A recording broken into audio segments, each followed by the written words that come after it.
Check, check, 1, 2. Testing, testing, check, check, 1, 2. Check, check, 1, 2. Test, test.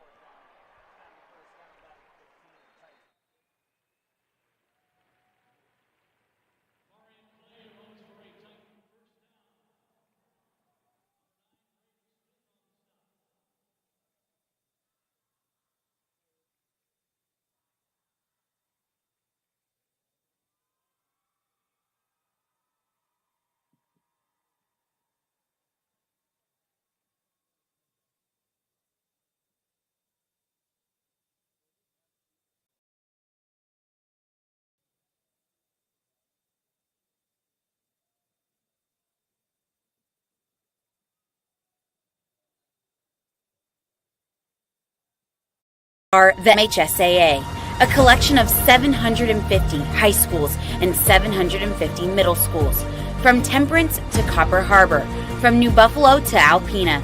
Each year, more than 250,000 students play one of our 28 sports. More than 1.5 million fans attend our postseason games. There are 30,000 coaches and 8,000 officials, not to mention all of the volunteers. The MHSAA believes in the 4 S's. School sports should be safe and kept in the appropriate scope. We believe nothing beats great sportsmanship, and that scholarship in the classroom is more important than excellence on the field or court. Most of all, we believe school sports should be fun. So come out and join us at a game. Support your school, support your community, and come see what the excitement is all about. Weights have been lifted.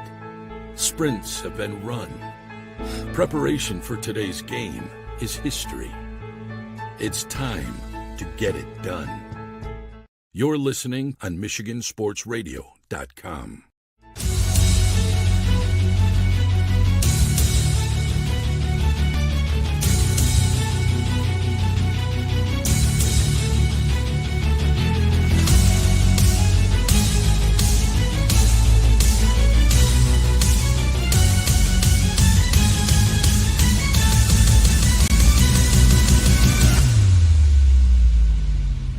Hey everyone, it's Nate Dreyer here, back in the Game Night Studios, and we are so excited to welcome you all to Game Night and Michigan Sports Radio's coverage of the MHSAA Division II Football State Championship as Byron Center goes for their first title in school history and their first ever appearance in this game, and they take on one of the state's great powerhouses, Orchard Lake St. Mary's, who go for their 9th title in history. We have got so many stories to get to in our Bennett Center Farmers Insurance Agency pregame show, and we certainly will be getting to all of that content coming on ahead. But I wanted to start by welcoming you all in to this broadcast back in our studio and giving out a big list of thank yous as we start off this incredible game to cap an incredible season. First off, what a unique season it certainly has been. Before this finals, and we'll add on another team with Orchard Lake St. Mary's, we've covered 15 teams this year, and we additionally have made a ton of great strides in coverage, bringing video coverage to all but 2 of our regular season contests. We've updated our Radio Plus coverage to match some of the playoff requirements, taking away some different video things, and I think we really have been able to put together a great package once again for the listeners this year and the viewers of all different teams that we've been able to show. Plus, you add in the tons of great content through podcast and other YouTube and beyond stuff with MGN, and I'm really excited what we've been able to pull off this year. I think it's great as always. And yeah, there's a lot of thank yous that have helped lead us to this moment here, as there is every year at Ford Field. First off, Chandler Timmer, my partner in crime and our color analyst and vice president here at Michigan Game Night. He puts, as you would expect, a lot of time and effort into being the best he can at his craft, and he certainly is the best that there is at his craft. So we're so thankful always for what Chandler's able to do for us, and wanted to make sure we highlighted that. Also to our sponsors, Centennial Securities and the Bennett Center Farmers Insurance Agency, along with everyone else that supports Michigan Sports Radio.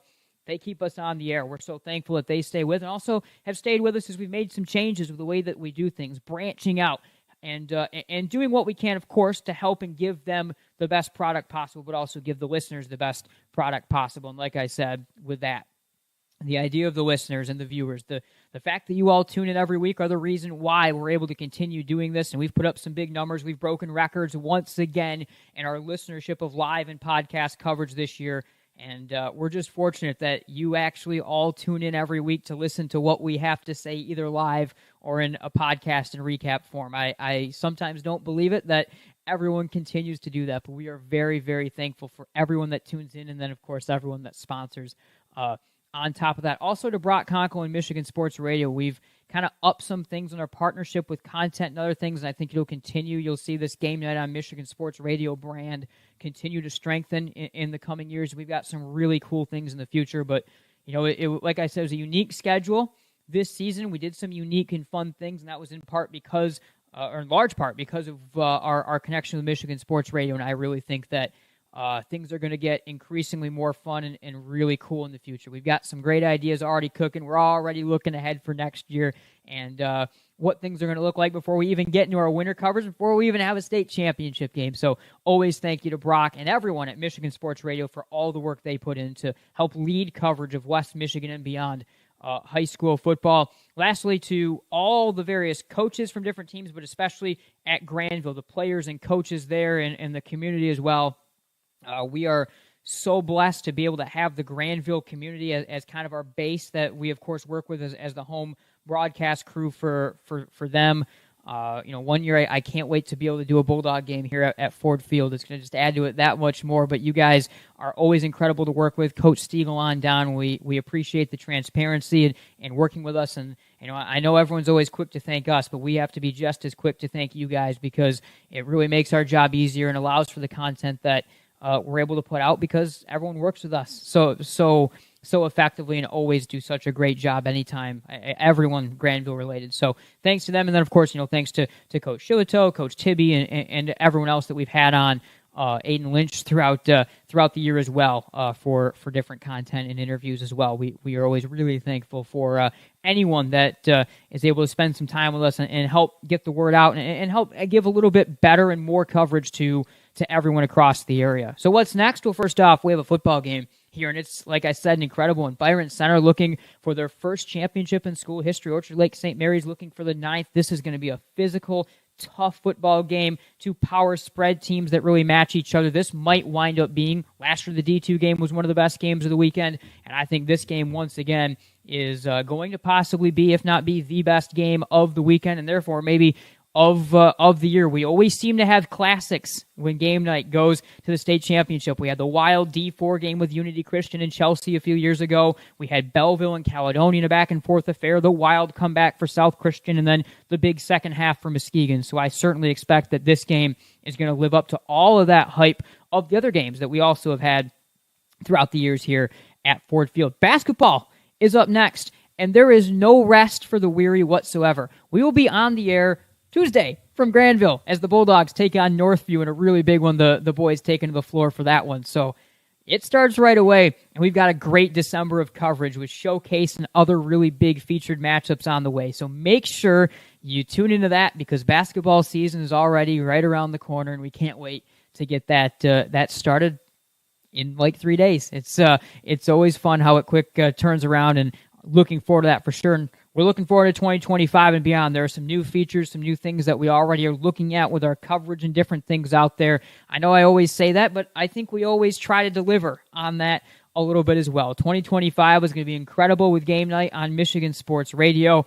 Can't wait to get there. Can't wait to get to this game. Byron Center and Orchard Lake St. Mary's. We've got a lot to get to on our Bennett Center Farmers Insurance Agency pregame show as we're going to get to some features, hyping things up, dig into this ball game a little bit, and get to the action, the Division II state championship game. Thanks to Centennial Securities, thanks to Bennett Center, and thanks to all of you for tuning in all season long and making it another record-breaking year at Game Night. Let's get into it. Byron Center, Orchard Lake St. Mary's, the Division II state championship game is just a few minutes away.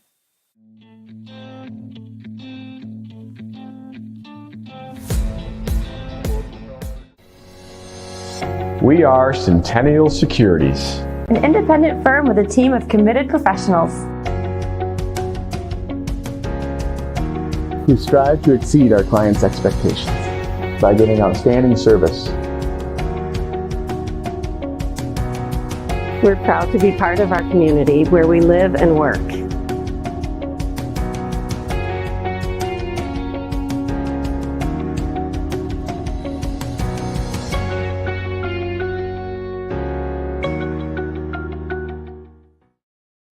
Gear up this season with the MGN Shop, featuring everything from t-shirts, sweatshirts, hats and outerwear, to water bottles, stickers, and other accessories that help show off your style and your support of Game Night, the Grandville Bulldogs, and more. To shop, click on the Shop Merch tab at the top of MichiganGameNight.com and browse nearly 50 items. And be sure to check in frequently as new items are added throughout the season. That's the MGN Shop through MichiganGameNight.com.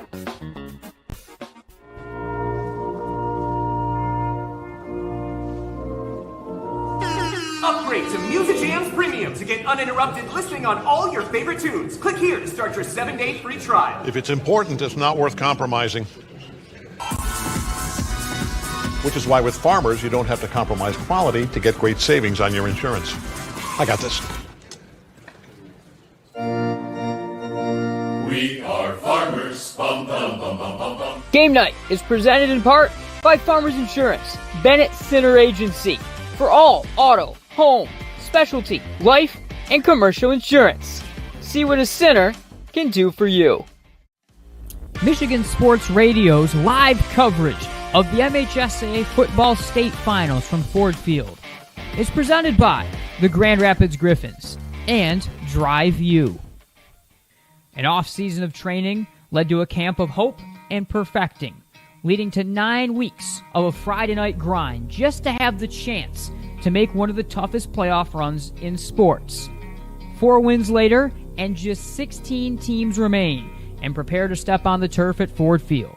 History awaits, and this weekend, Michigan Sports Radio is proud to present the title games in the top 3 divisions in Michigan as some of the state's most prestigious programs look to write the next chapter in the history books and celebrate with the ultimate wooden mitten trophy. We begin on Friday night in Division 2. The Byron Center Bulldogs had never won a regional title before this season, but just doing that was not enough for Coach Cisco's hard-nosed Bulldogs. They went a step further, dismantling East Lansing a week ago at Greenville, and now are on the final step of the journey at Ford Field. Leading the Dogs is one of the most experienced core of 3- and 4-year varsity starters in the state. Landon Tungate, their leader from under center, ran for 6 scores in last week's semifinal. This week, he looks for an encore performance. A fellow 4-year standout, Luke Laska, will lead the defense as one of the state's top linebackers and also as a multifaceted player all over the offense. Plus, count in the exploits of standout receiver Isaac Lee and a host of other weapons, along with a team that is led very well up front, and it's going to be hard for anyone to stop the Bulldogs or move the ball yourself on them. On the other side, Orchard Lake St. Mary's, led by a 3rd-year coach that is an alum of the Eaglets and the University of Michigan football programs, Jermaine Gonzales. They look to restart one of the state's great dynasties, an 8-time state championship winning school, last at Ford Field in 2016, where they won that year a 3rd of a trio of state championships. Few teams match their talent. Bryson Williams is an electric athlete all over the field. He'll be going to East Lansing to do the same for the Spartans next year, where he also will be joined by his multifaceted tight end teammate, Jayden Savoury. But this team isn't just about the weapons and the flash. They're as big as it gets, and just like the Bulldogs, they're not afraid to load up with tight ends, extra linemen, and be physical. Prepare for a war on Friday as the Dogs and Eaglets go for the D2 crown. Find that game live with myself and Chandler Timmer and the Game Night on Michigan Sports Radio call starting at 6:30. Then Saturday, just after high noon, and for the first time since 2015, John Shillito has the Ducks of Zeeland West back in the title game, as he also will be looking for a 5th wooden mitten with Zeeland West. The power T is as strong as ever at Zeeland West. Trace Lotak has been leading the way under center and on the other side of the ball. And they also can add in some of the most dangerous backs that we've seen the Ducks have. The speedster Keaton Hendricks, the pounding Jonah Leslie, and the Swiss Army knife Isaac Vanderswag lead the way. They just shut down one of the state's most potent offenses a week ago versus DeWitt, and have a defense loaded with experience at all three levels. The Ducks will have a team that's no stranger to the bright lights in the title game, however. Detroit King may have lost coach Ty Spencer and welcomed in Terrell Patrick this year, but they haven't missed a beat, ripping through a dominant playoff run and winning by 3 or more scores every week. Daryl Flemister will lead them on both sides of the ball as their quarterback and leading shutdown corner. A recruit with an offer from everywhere from Ann Arbor to Knoxville to State College. There are few more dynamic talents in the state, and he has a load of weapons around him to meet the challenge. Detroit King and Zeeland West, a classic battle that will provide the ultimate thrill. Kickoff is 12:30 Saturday. We'll have Matt Geica bringing the coverage from just off Brush Street. And then the 2024 season comes to a close with the big school title, Division I. Hudsonville has proven any doubters wrong from the jump. They've now won 12 straight. They've avenged their only loss to Howell in the regional round and captured a perfect OK Red title, and Brent Sandy's Eagles are just 48 minutes away from the school's first ever state championship in their 4th try. Griffin Baker at quarterback, Brady Van Lake all over the field, a dynamic running back unit of Fox and Harzma, an offensive line that could push any in the state around. This is a team that knows their identity. They are tough, physical, mean, and not afraid to run it down your throat before catching you over the top with their weapons all over. On defense, there may be no better linebacking group in the state than the one of Carter, Britnell, Osting, and Harzma. They provide the key piece to one of the state's most dynamic and stingy defensive fronts.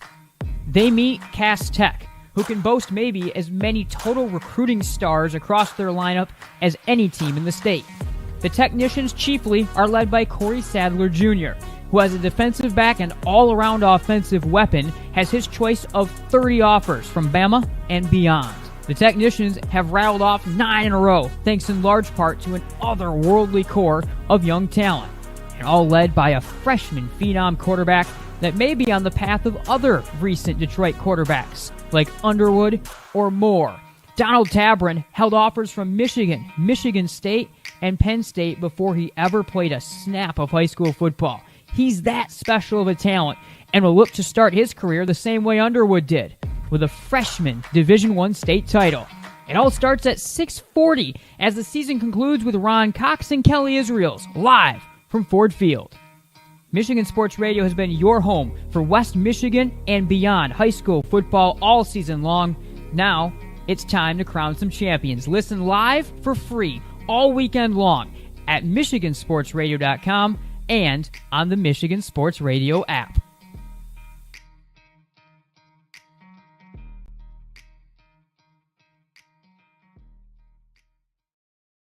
Securities was founded based on the belief that the interests of our clients must always come first. We listen and understand your objectives before making a recommendation. We customize the portfolio of investments to fit your goals. It is our commitment to provide a strong line of communication. Our services include family wealth management, saving for retirement, and estate planning and trust services. Getting started is as easy as picking up the phone. After all, when everything is said and done, isn't it about time?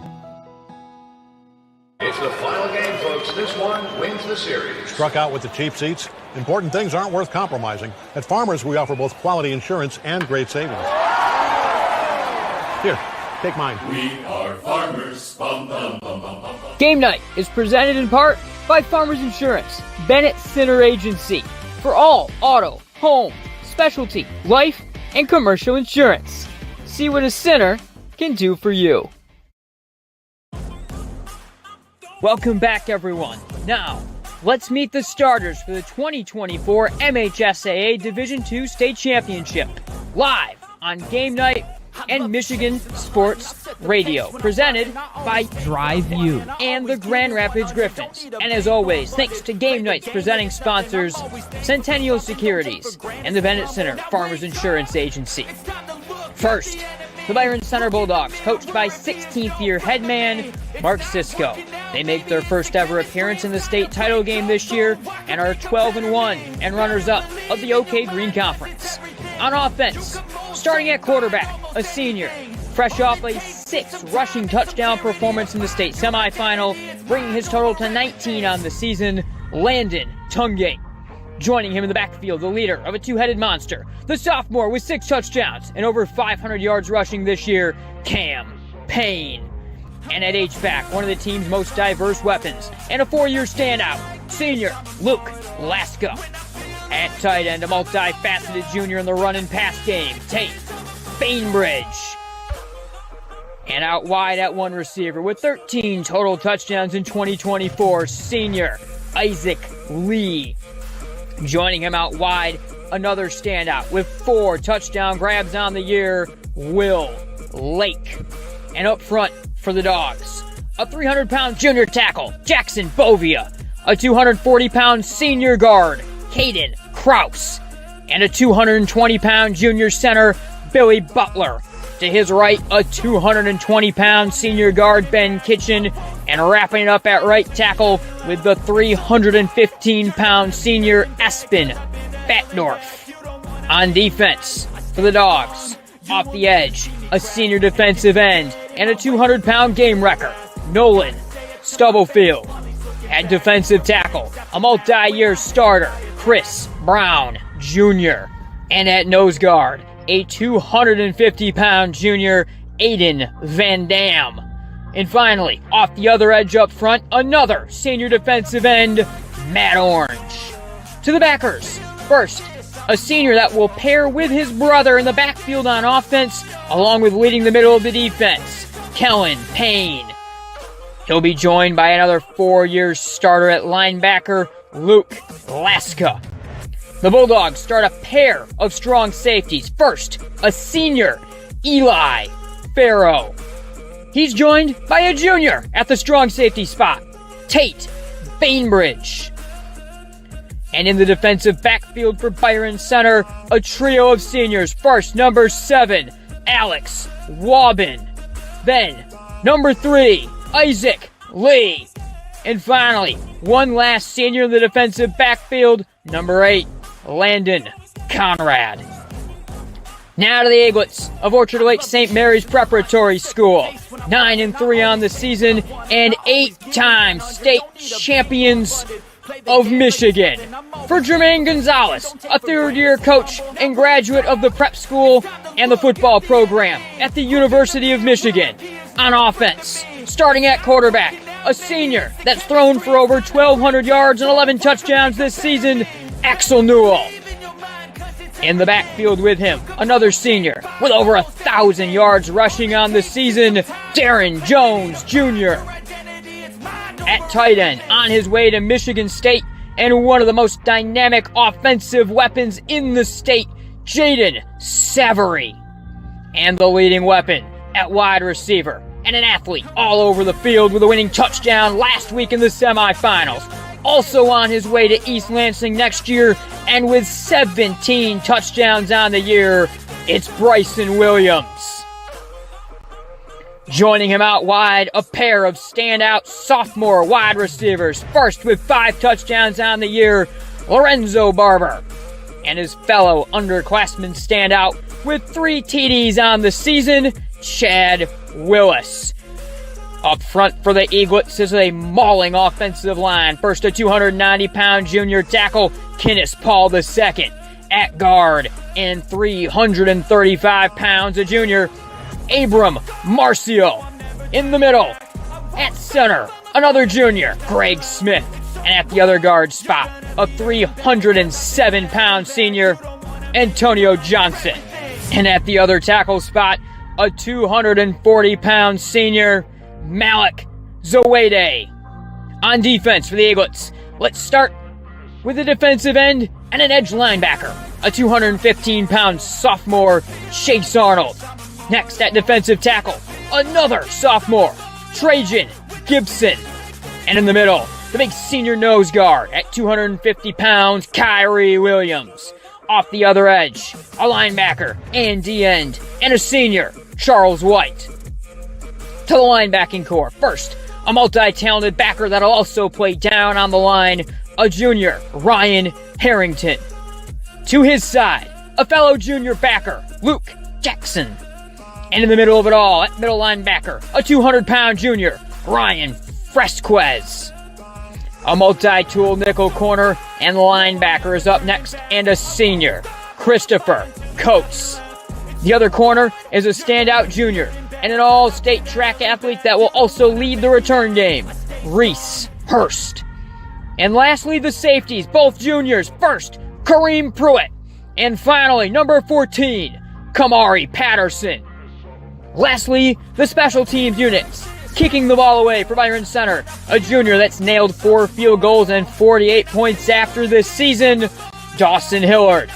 And the leading punter for the Dogs, the multi-talented senior Luke Laska. For St. Mary's, on kicking duty, is a junior that's nailed 40 points after himself, Billy Hardenberg. And punting it away for the Eaglets will be the big 230-pound senior that also steps in at linebacker, Nathaniel Baran.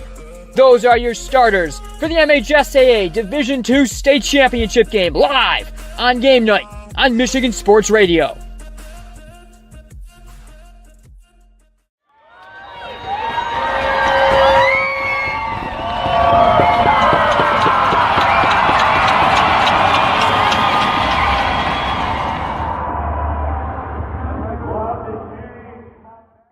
Don't just find yourself, make yourself. Start businesses, build bridges, save lives, raise a whole city. This is your future, so take it and move all of us forward. Rapid Sports Hall of Fame celebrates the city's rich sports history by honoring prominent West Michigan athletes and those who have contributed greatly to sports on a local, state, or national level. A class is elected each year and then honored at an induction ceremony in the fall. They also prevent annual events in support of West Michigan athletics, and they raise funds to support local youth organizations and charities. Follow them on Facebook or check out the pictures and biographies of all 181 inductees at grshof.com. Car Center is an automotive collision repair company with multiple shops throughout West Michigan. Our goal is simple, to bring hospitality to the collision repair industry. You can find us online at carcentermi.com to find the location nearest to you. Because at Car Center, fixing cars is our job. But helping people, that's our business. The pulse of our community flows through all of us. Your blood donation keeps it strong. Schedule your donation at versity.org or call 866-MI-BLOOD. Together, we are a beacon of hope. Uccello's Restaurante is where great food and sports come together. There's something for everyone, from a variety of handcrafted pizzas along with classic Italian dishes. With over 50-plus TVs in each location, you won't miss any action of the big game. Plus, they deliver. To check out their menu or order online, go to uccellos.com. Check us out to see why we're the #1 sports lounge in the area.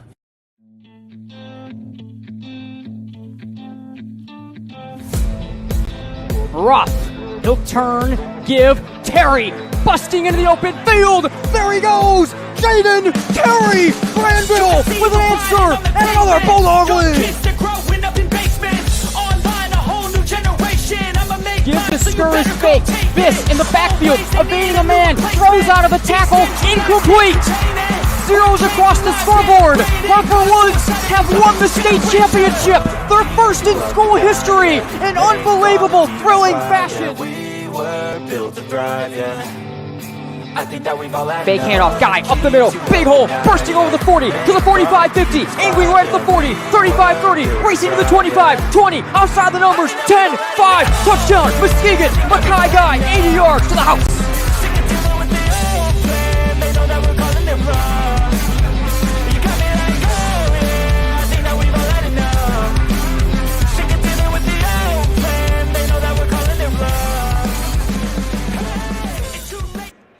And hello everyone, and welcome to Game Night, and welcome to Ford Field. Nate Dreyer, Chandler Timmer, and we are so excited to kick off a packed weekend here on Michigan Sports Radio. It's championship weekend, the first of 3 games this weekend, and we wrap up the first day from Ford Field CT in Division II, and this is a great one. Orchard Lake, St. Mary's, and Byron Center, a matchup that we'll have plenty of time here on our extended Bennett Center Farmers Insurance Agency pregame show to continue to get into with this one. But these two teams, Chandler, First off, the way they match up. Physical football teams, both great defenses as well. A lot of talent out wide, but especially a lot of talent in the trenches. An absolute war is on hand for us tonight. Yeah, it sure is. Two teams that run very similar systems. When you look at Byron Center and Orchard Lake St. Mary's, a lot of what they're trying to do is very similar. So seeing these two go head-to-head should present a really good matchup. Both teams have a lot of size along the offensive line.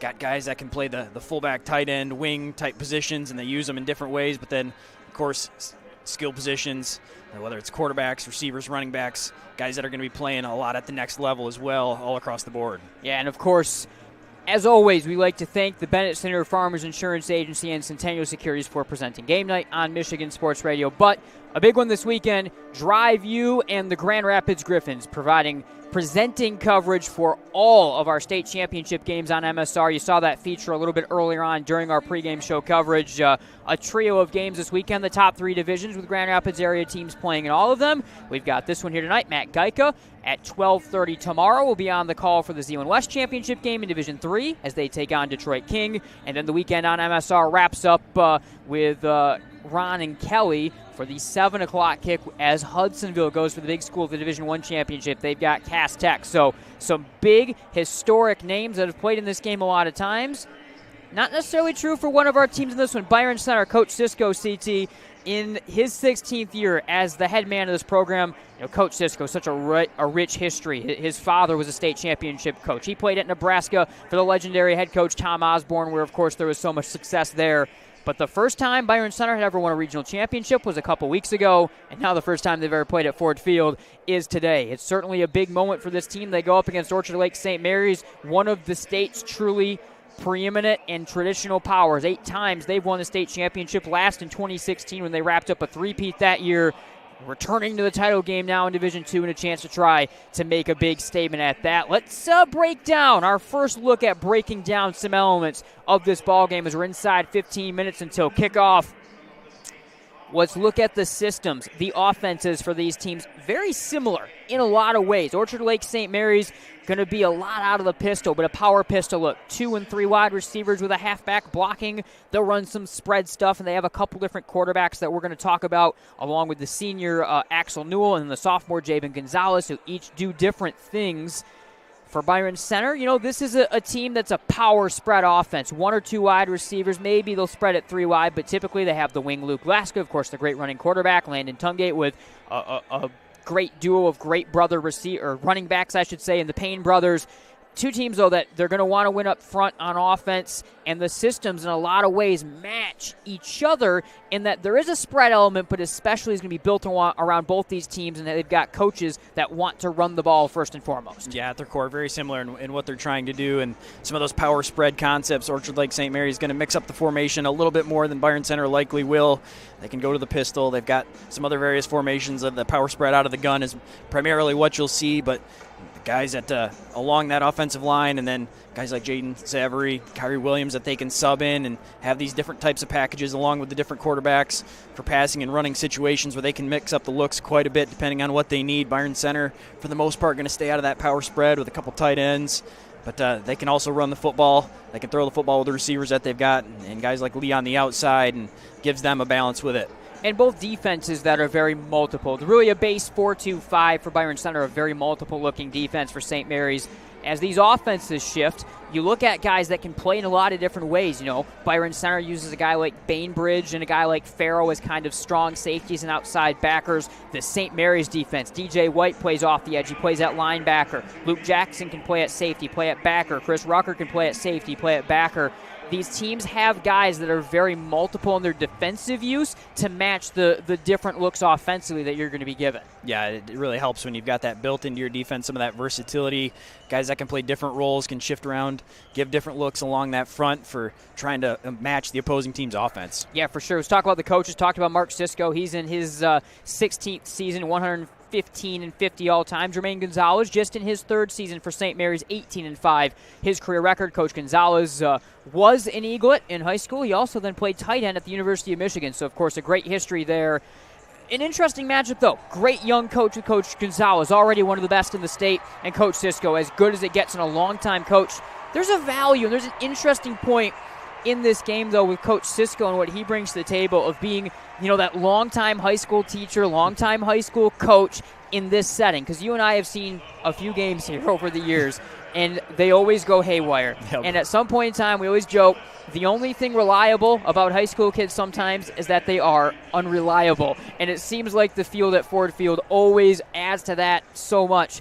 And there's an element there that I think is interesting when you are a guy like Coach Cisco that has taught and coached kids like that for such a long time. Coach Gonzales, of course, great and a great X's and O's guy that's going to keep his head well. It's an interesting matchup, and it's why we can do all the breakdown we want, but these games at Ford Field in the championship game always go haywire. There's always a kid that you expect to make a play that doesn't, or vice versa. Yeah, no, exactly. Anything can happen when you get in a setting like this, and I don't think you can overstate the importance of sometimes the personal and the emotional side of the game as well, and getting players prepared for this moment and knowing what to understand. You can have all the X's and O's you want drawn up, but if the players aren't prepared to go out there and play in this moment, it really doesn't mean a whole lot. So when you've got a coach like Marc Cisco who can have his team prepared, been around for a lot of years, knows how to connect with his guys, but on the other side, Orchard Lake St. Mary's, even though Gonzales in his third year here coaching the Eaglets, has played in some big games as well. As a college player, both of these guys, both these head coaches have played in a lot of big moments, and so they kind of understand what goes into a game like this. That's a great point. When you think of that kind of similar background, being,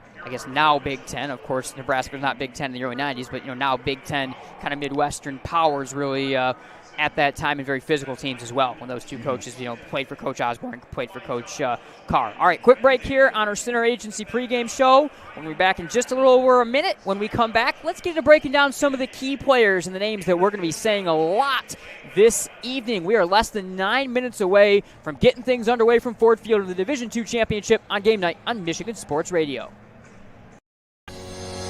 We are Centennial Securities, an independent firm with a team of committed professionals who strive to exceed our clients' expectations by giving outstanding service. We're proud to be part of our community where we live and work.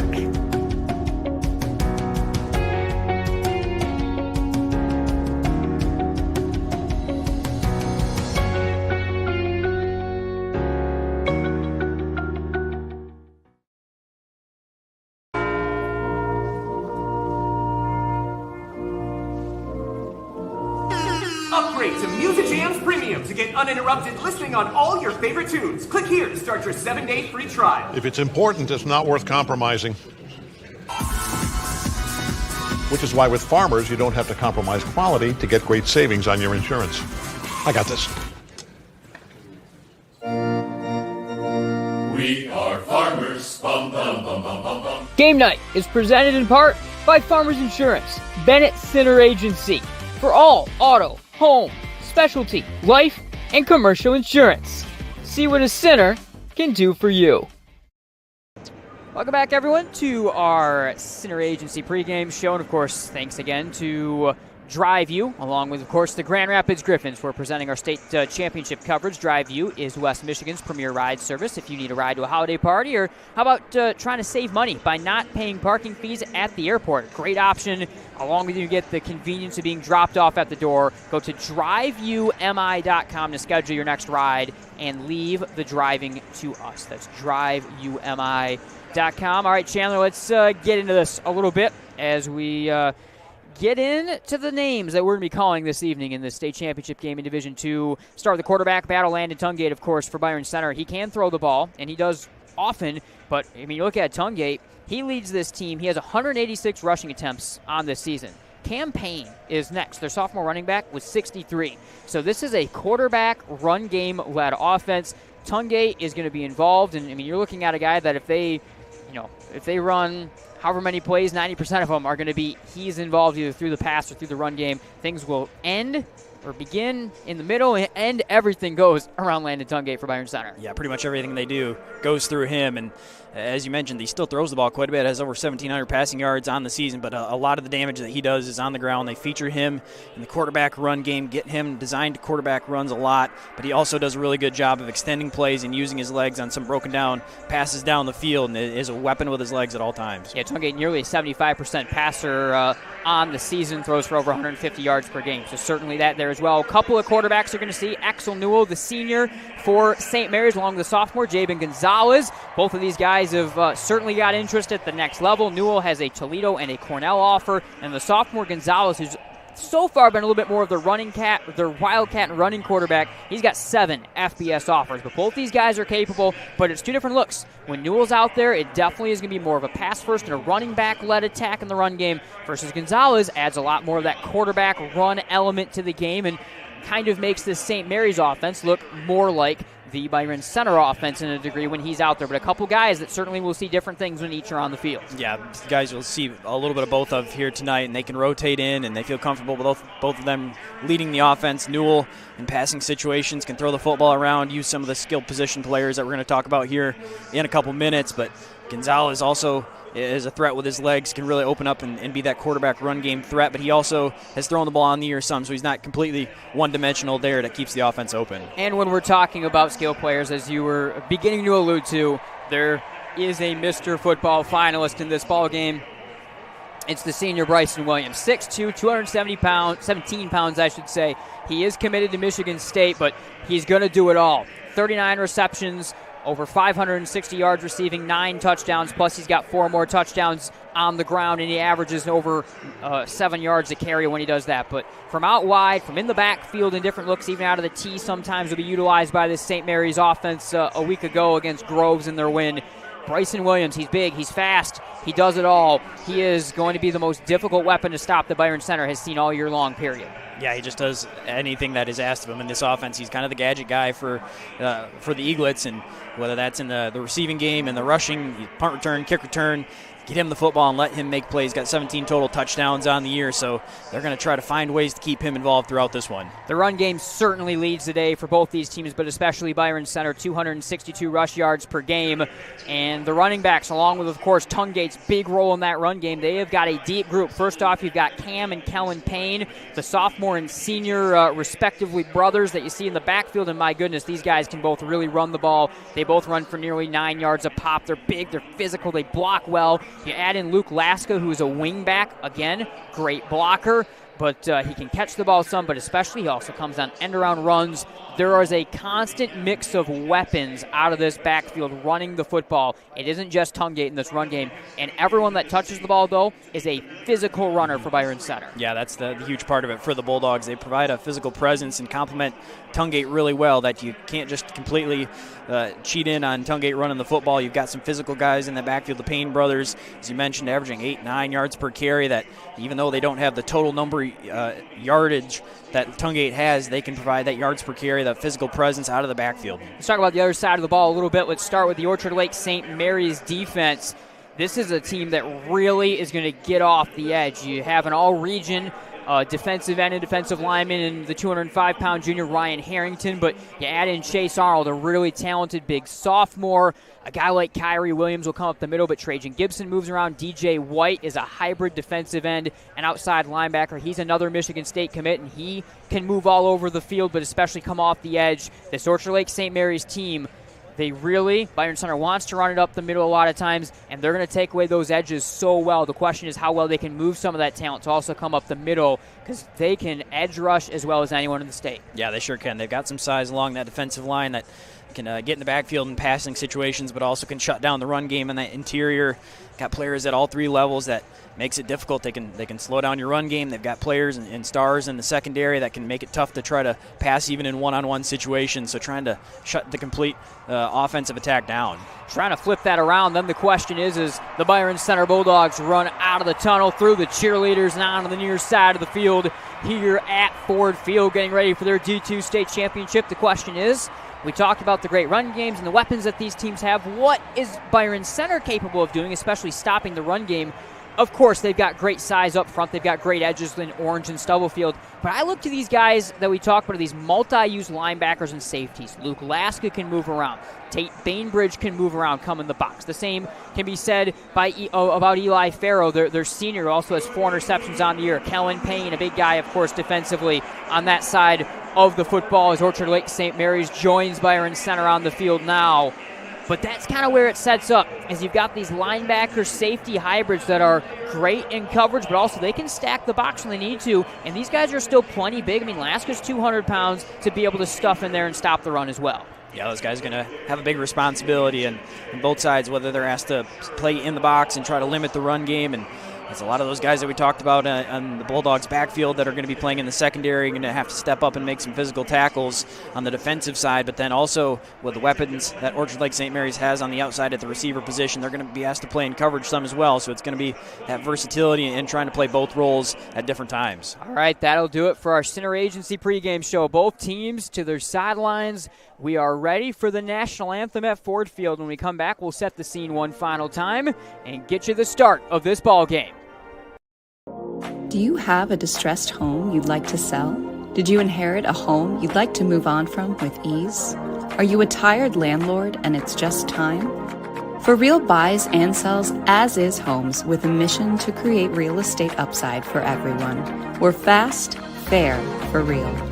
Call or visit For Real today for your free 15-minute consultation. 616-816-2028. Jets has been making the best Detroit-style pizza on the planet for over 40 years. Because we've always been committed to quality, like hand-pressed dough, fresh mozzarella, and sauce made from Mama Jet's secret family recipe. All baked to perfection for the thickest golden crunch. So go ahead, build your own Detroit-style pizza or order one of our specialties, like the all-meaty or Jet 10. Jets, better because it has to be. Looking to secure your property with a high-quality fence from a top-rated fencing company? With limitless options and quality fencing materials, Superior Fence and Rail is West Michigan's premier fence installation company. Veteran and locally owned, we're honored to support the West Michigan community and their sports programs. To learn more, visit SuperiorFenceandRail.com or give us a call. Superior Fence and Rail, protecting what matters. Stock up this Labor Day with amazing savings at your neighborhood family fair. With Card, enjoy cool sips of select varieties of Pepsi or 7-Up products. Buy 2, get 3 free. Beat the heat with 6 to 12-count Outshine bars, 2 for $8. And save on items down every aisle during our Buy 5, Save 5 sale on items like select varieties of Nabisco Ritz or Snack Crackers, select varieties of Farmland Sliced Bacon, or Kool-Aid Tang, Arizona, Mio, Country Time, or Crystal Light Drink Mixes. Family Fair in your neighborhood. Welcome back to Ford Field. The following companies are hiring in your area: Industrial Innovations, ProStamp, and Enterprise Tool and Die. To see all the companies that are hiring, check out the standings page on the MichiganSportsRadio.com website, brought to you by the Precision Metal Forming Association. Of course, also we want to thank Drive U along with the Grand Rapids Griffins for presenting our finals coverage. Drive U is West Michigan's premier ride service. If you need a ride to a holiday party or trying to save money by not paying parking fees at the airport, they've got the convenience of being dropped off at your door, so make sure you visit driveumi.com to schedule your next ride. Byron Center's got the ball teed up in the all-home black uniforms, and Dawson Hillard will strike the right leg through the football. We are underway in the state championship game. At the 20-yard line, Kamari Patterson takes in the football, angles back to the right side, and gets blown up back to the 19-yard line. As the St. Mary's offense will get ready to come out, there is a penalty marker down on the field that will wait for the Eaglets in the traveling white uniform to begin this game.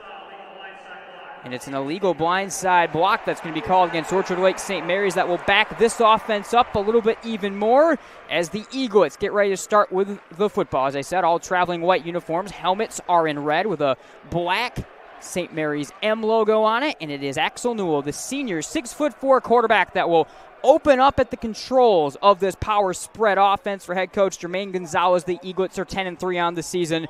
They went 2-3, finished 4th in the always difficult Catholic League. And with 5 seconds off the clock, it will be Newell getting ready to settle in beginning after the penalty at his own 10-yard line. They'll flip the formation here, and they go to a wildcat look with a direct snap onto the senior running back, Darren Jones Jr. He breaks left over the 15-yard line, angles to the numbers, and gets spun down right at the 20-yard line around the marker. On the tackle was Landon Conrad. It is exactly what they needed, 10 yards to the 20-yard line, and a chain mover off the wildcat formation to begin for the Eaglets. Newell calling from the sideline. He'll settle into the gun this time. In motion, left to right goes Bryson Williams. They give it to him on the end round at the 20, turns the corner to the 24-yard line, lands in a pile, and that big 217-pound body for the slot man will push the pile for a couple more, just shy of the 30-yard line. The mark, by the way, was up to the 21, so they need the 31 as the yard to gain.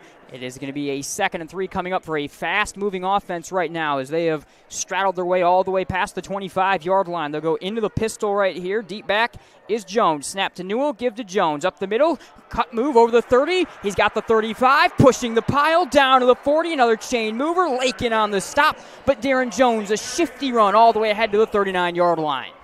And the Eaglets offense rolling early on. A couple deceptive plays early on with the Wildcat formation, trying to trick the Bulldogs defensively. Then a motion sweep play opens up the dive for the third play from scrimmage and continuing to move pretty quickly. Already picked up a couple first downs. Newell from the gun, end around give, coming right side to the sophomore wide receiver, Lorenzo Barber. He's got the 45-yard line, turns the corner up to the 50, gets tackled from behind by the ranging Matt Orange, and that will move the chains once again right to midfield for this offense. Some end-around action, a little bit different than what we normally see, but they especially are working with tempo. Back to the pistol. Cameron Milnes, the senior, is the wing off the left side here from the pistol. Newell snap, give. In the backfield now is Goike. He'll stutter left, gets tripped up 2 yards shy of the original line of scrimmage by a charging Bainbridge. It's a loss of 2. It's a 2nd down and 12 as finally Byron Center gets a little bit of momentum on the first down run.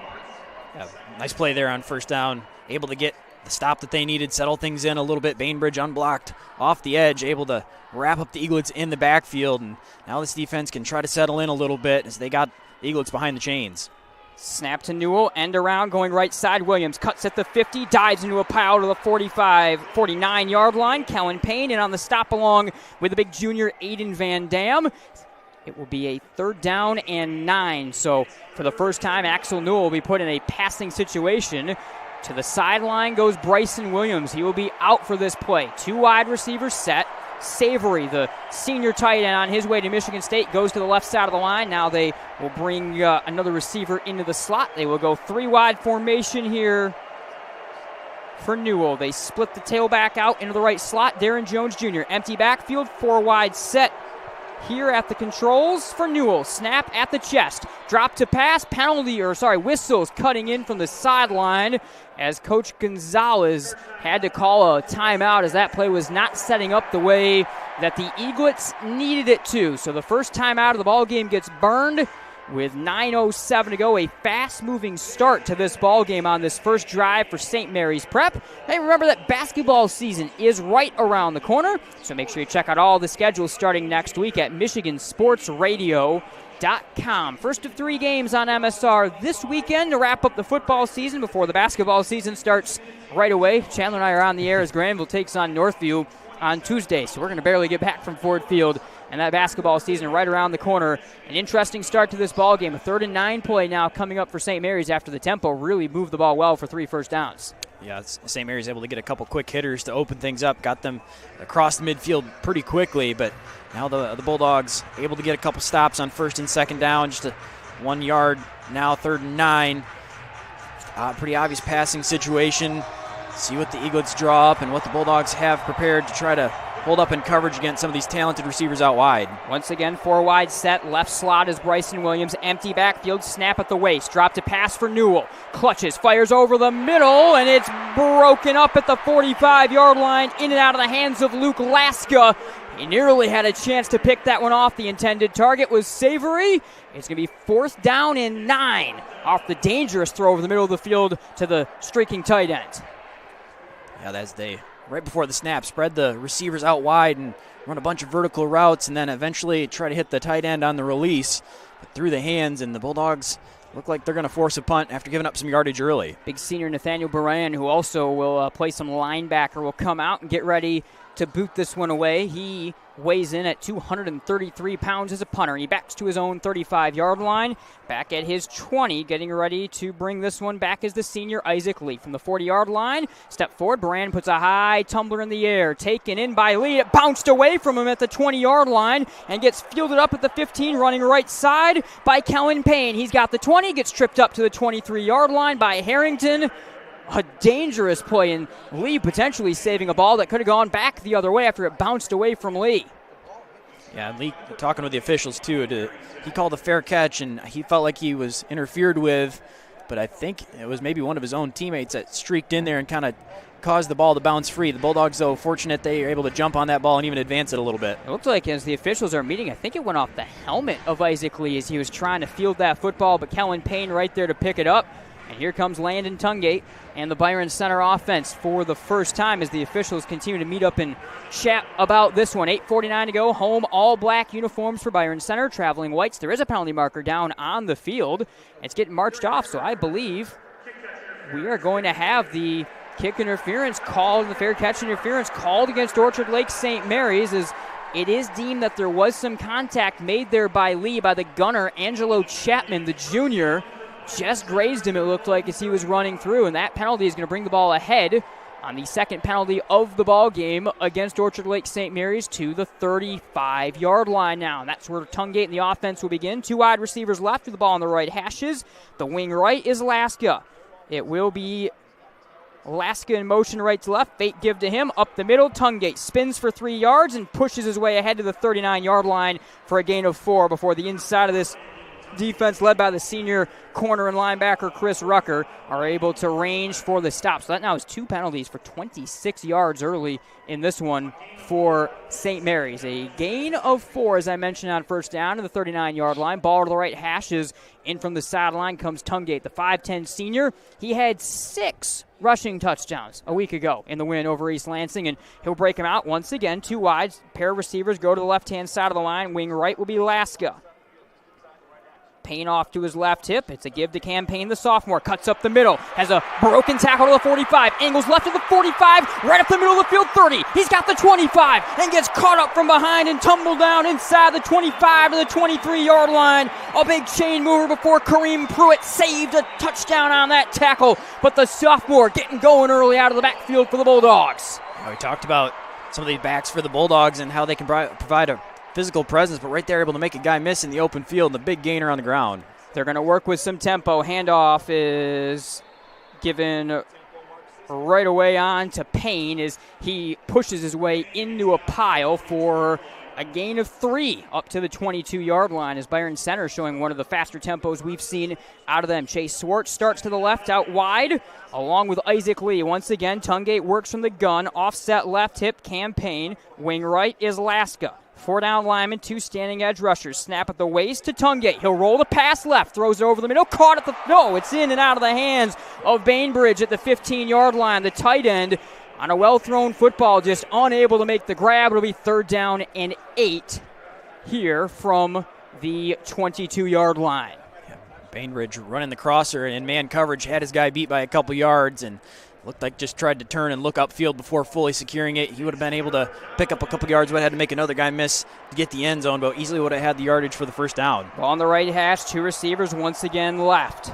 Tungate from the gun. Snap, fake handoff. He'll roll across his body left. Here comes the pressure. Throws out of a sack at the 30-yard line. Picked out of the turf by Campaign. Hesitates ahead to the 20 and gets cut up from behind right there by Kyrie Williams along with the sophomore Trajan Gibson. It will be 4th down and 5, but the pressure was all in the face of Landon Tungate. Just able to get that away to the sophomore. 7:02 and less to go. 4th and 5, decision time here for the Bulldogs, and it will be the offense staying out there. Laska to the sideline, 4 wide receiver comes out for Tungate. They'll go for it. 6:48 to go, first quarter, D2 championship game. No score. A 4th and 5 from the St. Mary's 20-yard line for Tungate. He'll spread them 4 wide with trips to the left. Snap at the waist, drop to pass. Here comes the pressure. Tungate steps up, he'll run. Angles left to the 15, has the first down to the 10, and pile drives his way down to the 9-yard line. Tackle made by the senior White. First and goal, Byron Center with the legs and the magic act. Landon Tungate moves the chains. Yeah, that's the first time. That was a design pass. Tungate wanted the slant route over the middle, but saw the coverage was there. That's where he just is able to right away recognize it, tuck the ball, trust his legs to pick up the first down, and he gets it pretty easily. Byron Center now more yards in this ball game than that first drive we saw from St. Mary's. Tungate from the gun, first and goal from the 9-yard line. To the right hip is Payne. He'll give it to Payne, cuts up over left guard, straight into the pile, and dives down to the 9, so he's able to get right back to that line of scrimmage. Second down and goal from the 9. 6 minutes to go and less. Clock ticking in a very fast-moving start to this ball game, but it's been a lot of the sophomore campaign beginning this ball game against a loaded-up defensive front line with a ton of size for St. Mary's. Payne now will return to the sidelines. It will be his brother. Check that. We'll leave both Paynes out here for Coach Cisco. It'll be Kellen Payne offset the right hip, Cam Payne the left hip here of Tungate. Single wide receiver, split back, shotgun formation. Tungate claps, looks back to the sideline. He'll relay the new message in as we take inside 5.5 to go in the second quarter. Second down and goal from the 9-yard line. Wing right, single receiver, split back, shotgun formation. Snap, end around give on to Kellen Payne. Broke a tackle at the 5, standing up into the end zone. Touchdown, Byron Center. The senior Kellen Payne comes in the game and strikes first. 6-0 Bulldogs. Really nice start for the Bulldogs. Both sides of the football defensively. After giving up some yardage, they get off the field to force a punt. The offense able to work down the field right on the strength of their physical run game. Get multiple backs involved. Tungate, Payne brothers right there in an opening score drive for the Bulldogs. Yeah, terrific start to say the least for Byron Center. And they are able, with the first red zone trip of the game, to find the end zone. And it is the standout senior Kellen Payne, who's going to be playing baseball next year at Nevada. Right leg through the football, and that one is good, as connecting on the extra point was Parker Wiggins, the freshman who came up for the postseason run. Knocks that one down. 7-0 Byron Center over St. Mary's. We will be right back.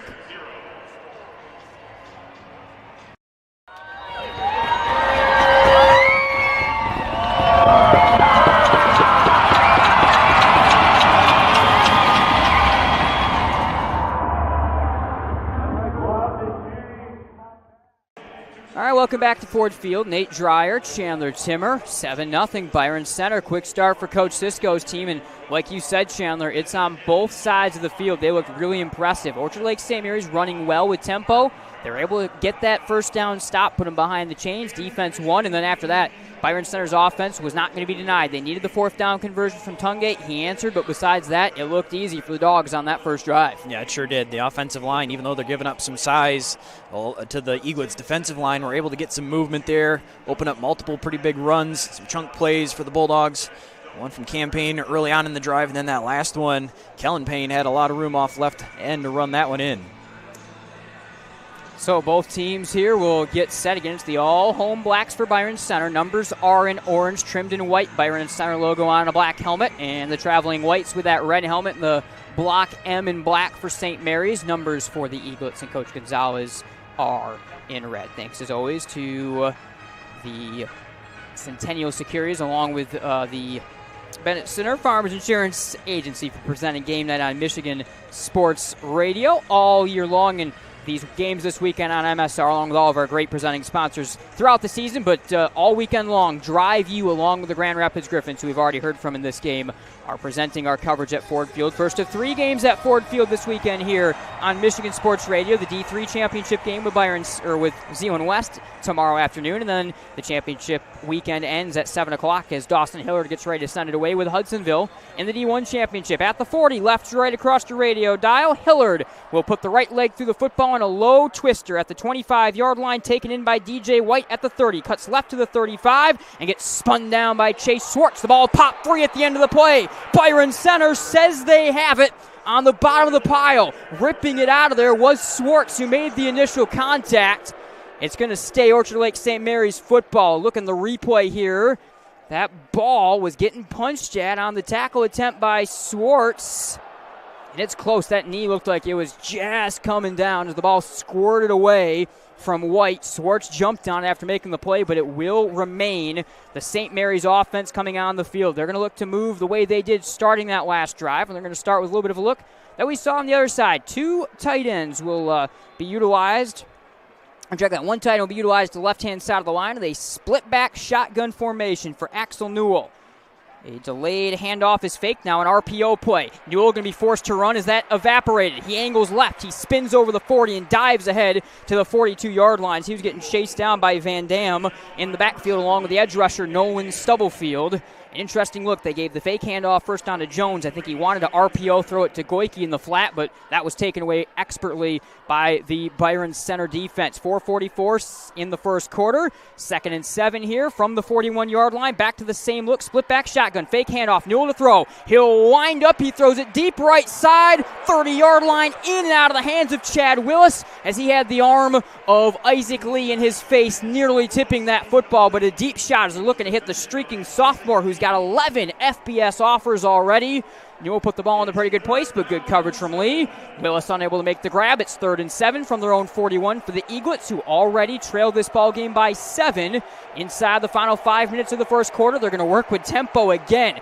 4 wide set, ball on the left hash mark with trips to the right-hand side. Tailback is Darren Jones Jr. Snap at that face mask of Newell. Here comes the pressure. He'll step up and run. Angles left at the 45. Outside the numbers to the 50. He's got the first down before he's tripped up on his way out of bounds by Tate Bainbridge. An escape back. Newell, not the running quarterback for St. Mary's, but doing it there with his legs and picking up the first down for the Eaglets. Yeah, he's able to do all the damage so far in this drive. The broken RPO play picked up a couple yards, and then right there, again, they wanted to pass down the field, and Newell just able to make a couple guys miss, evade them at the second level, and pick up a big first down to keep this Eaglets drive going. Mark will be the 47-yard line onto the plus side of the field right here for the Eaglets, who break it out. Ball on the left hash mark, and here comes a 2 tight end power T. They used this in the second half last week against Groves. They'll do it again. Goike will be in the middle. It's a fumbled snap taken here out of the backfield by Bryson Williams. And the big senior charges over the 45-yard line and dives ahead to the 43. Somehow Williams takes a very broken play, turns it in to a gain of 4, but it's Goike in the middle of Jones along with Bryson Williams as they go to the old school power T formation right in the middle of the field.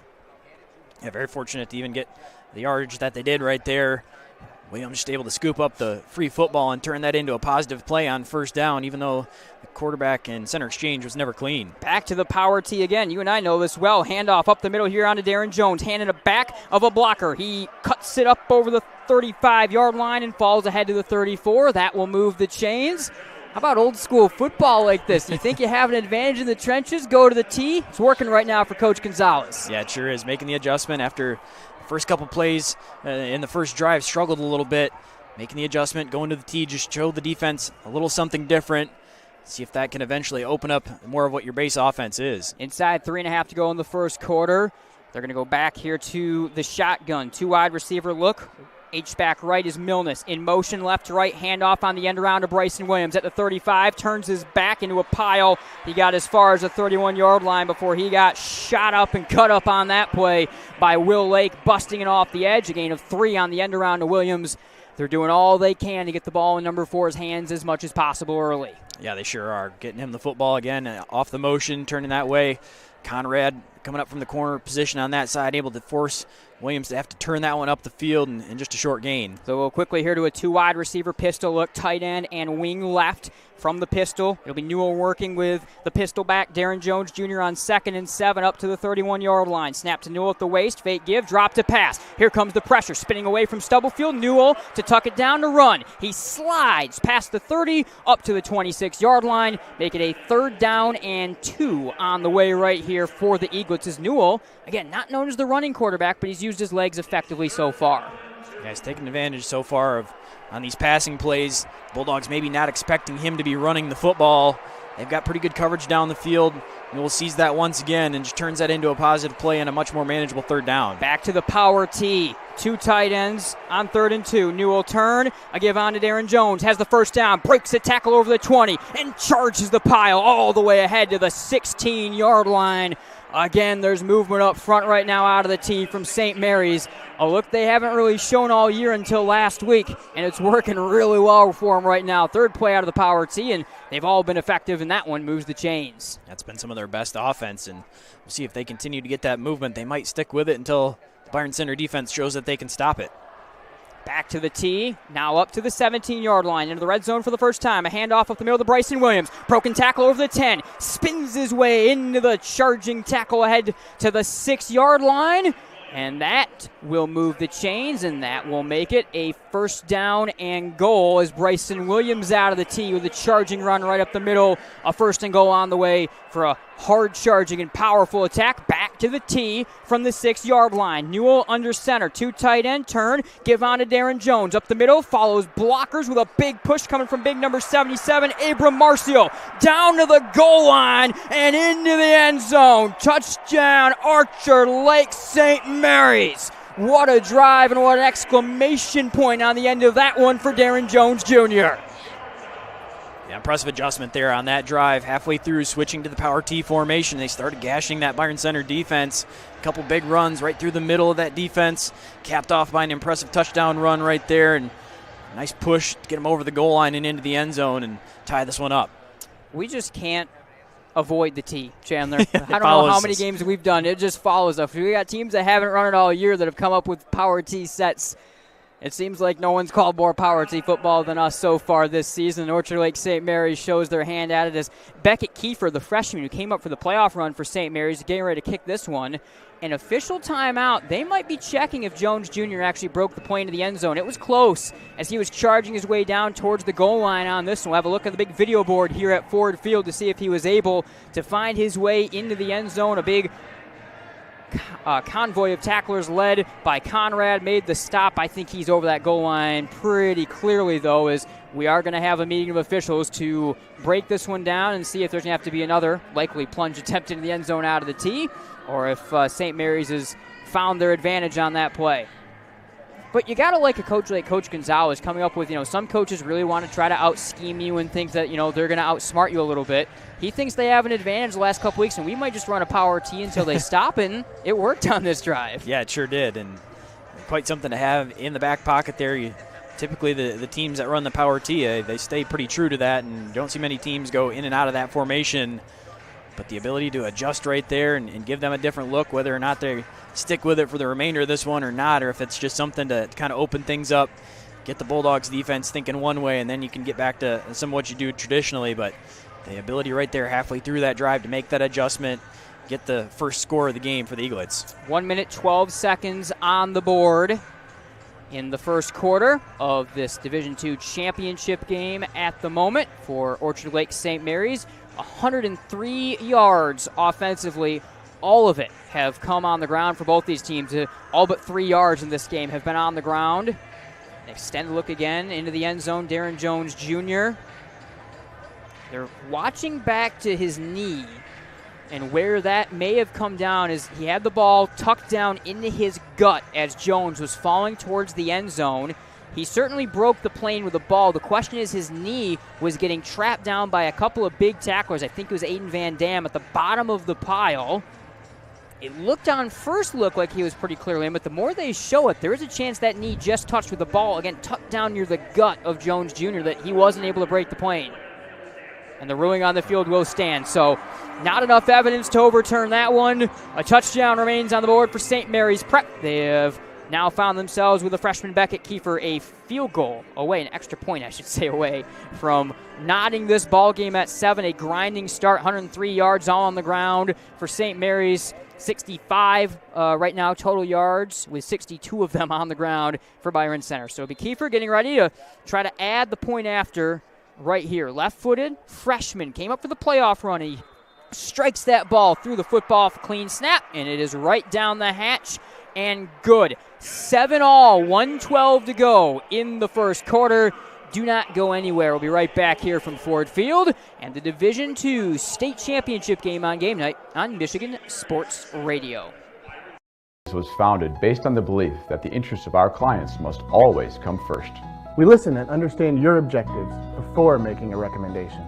We customize the portfolio of investments to fit your goals. It is our commitment to provide a strong line of communication. Our services include family wealth management, saving for retirement, and estate planning and trust services. Getting started is as easy as picking up the phone. After all, when everything is said and done, isn't it about time? It's the final game, folks. This one wins the series. Struck out with the cheap seats? Important things aren't worth compromising. At Farmers, we offer both quality insurance and great savings. Here, take mine. We are Farmers. Bum, bum, bum, bum, bum, bum. Game Night is presented in part by Farmers Insurance, Bennett Center Agency, for all auto, home, specialty, life, and commercial insurance. See what a center can do for you. Welcome back to Ford Field. Nate Dreyer, Chandler Timmer, knotted at 7. 1:12 to go in the first quarter. A physical start to this ball game. We knew it was going to be a bring in your lunch pail type of football game, and it certainly has been that so far, CT. If you want to move the ball, which both these teams have, got to do it on the ground, got to do it physically. Yeah, both teams have stayed true to their identity that way with the power spread featuring the run game. Even some of the power, or not power spread, or the power spread into the power T. Either way works, but only 3 passing yards combined between these two teams, 3 drives in. Yeah, no, it has certainly been a game completely led on the ground. Right now, Darren Jones Jr., 39 yards in that touchdown. He and Bryson Williams both 39 yards to lead the way offensively on the ground for St. Mary's. Landon Tungate, 3 attempts, 38 yards for, check that campaign, 3 attempts, 38 yards for Byron Center. Landon Tungate 2 for 15. And then Tungate has our only completed pass of the ball game. It was for 3 yards to campaign. Right to left across your radio dial, it will be St. Mary's getting ready to boot this one on away. It's their junior, Billy Hardenberg, that will be the one to send it away. Back inside the 10-yard line on the return here will be Bonbach to the left-hand side.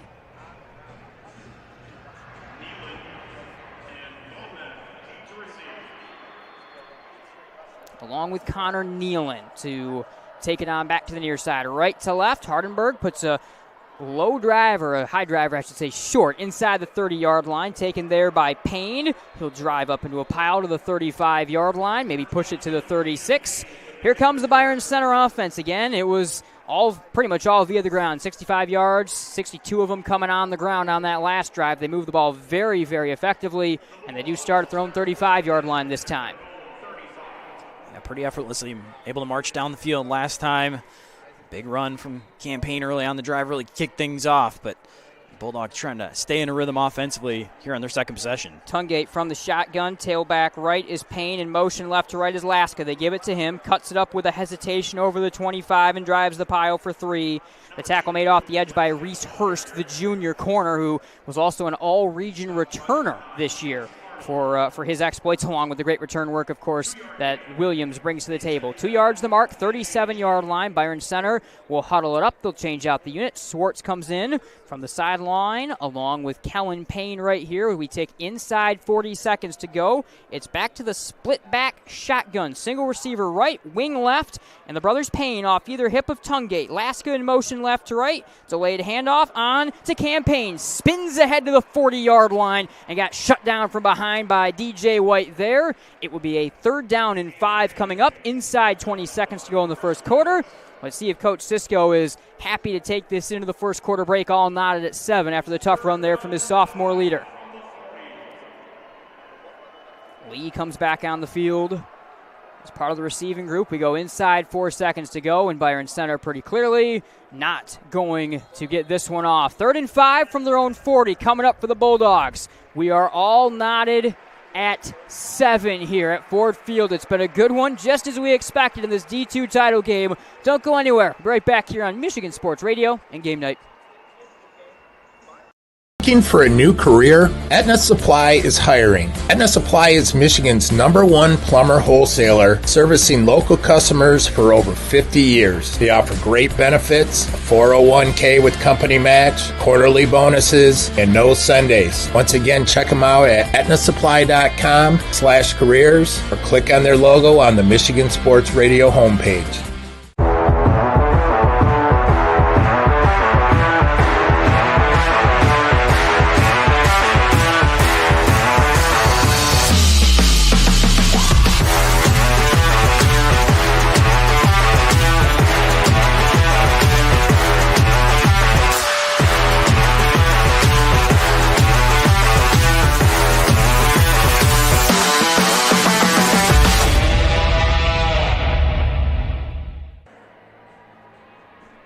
To everyone out there who loves Culver's, the feeling is mutual. Everything's made fresh. Everything. Everything. It's our pleasure.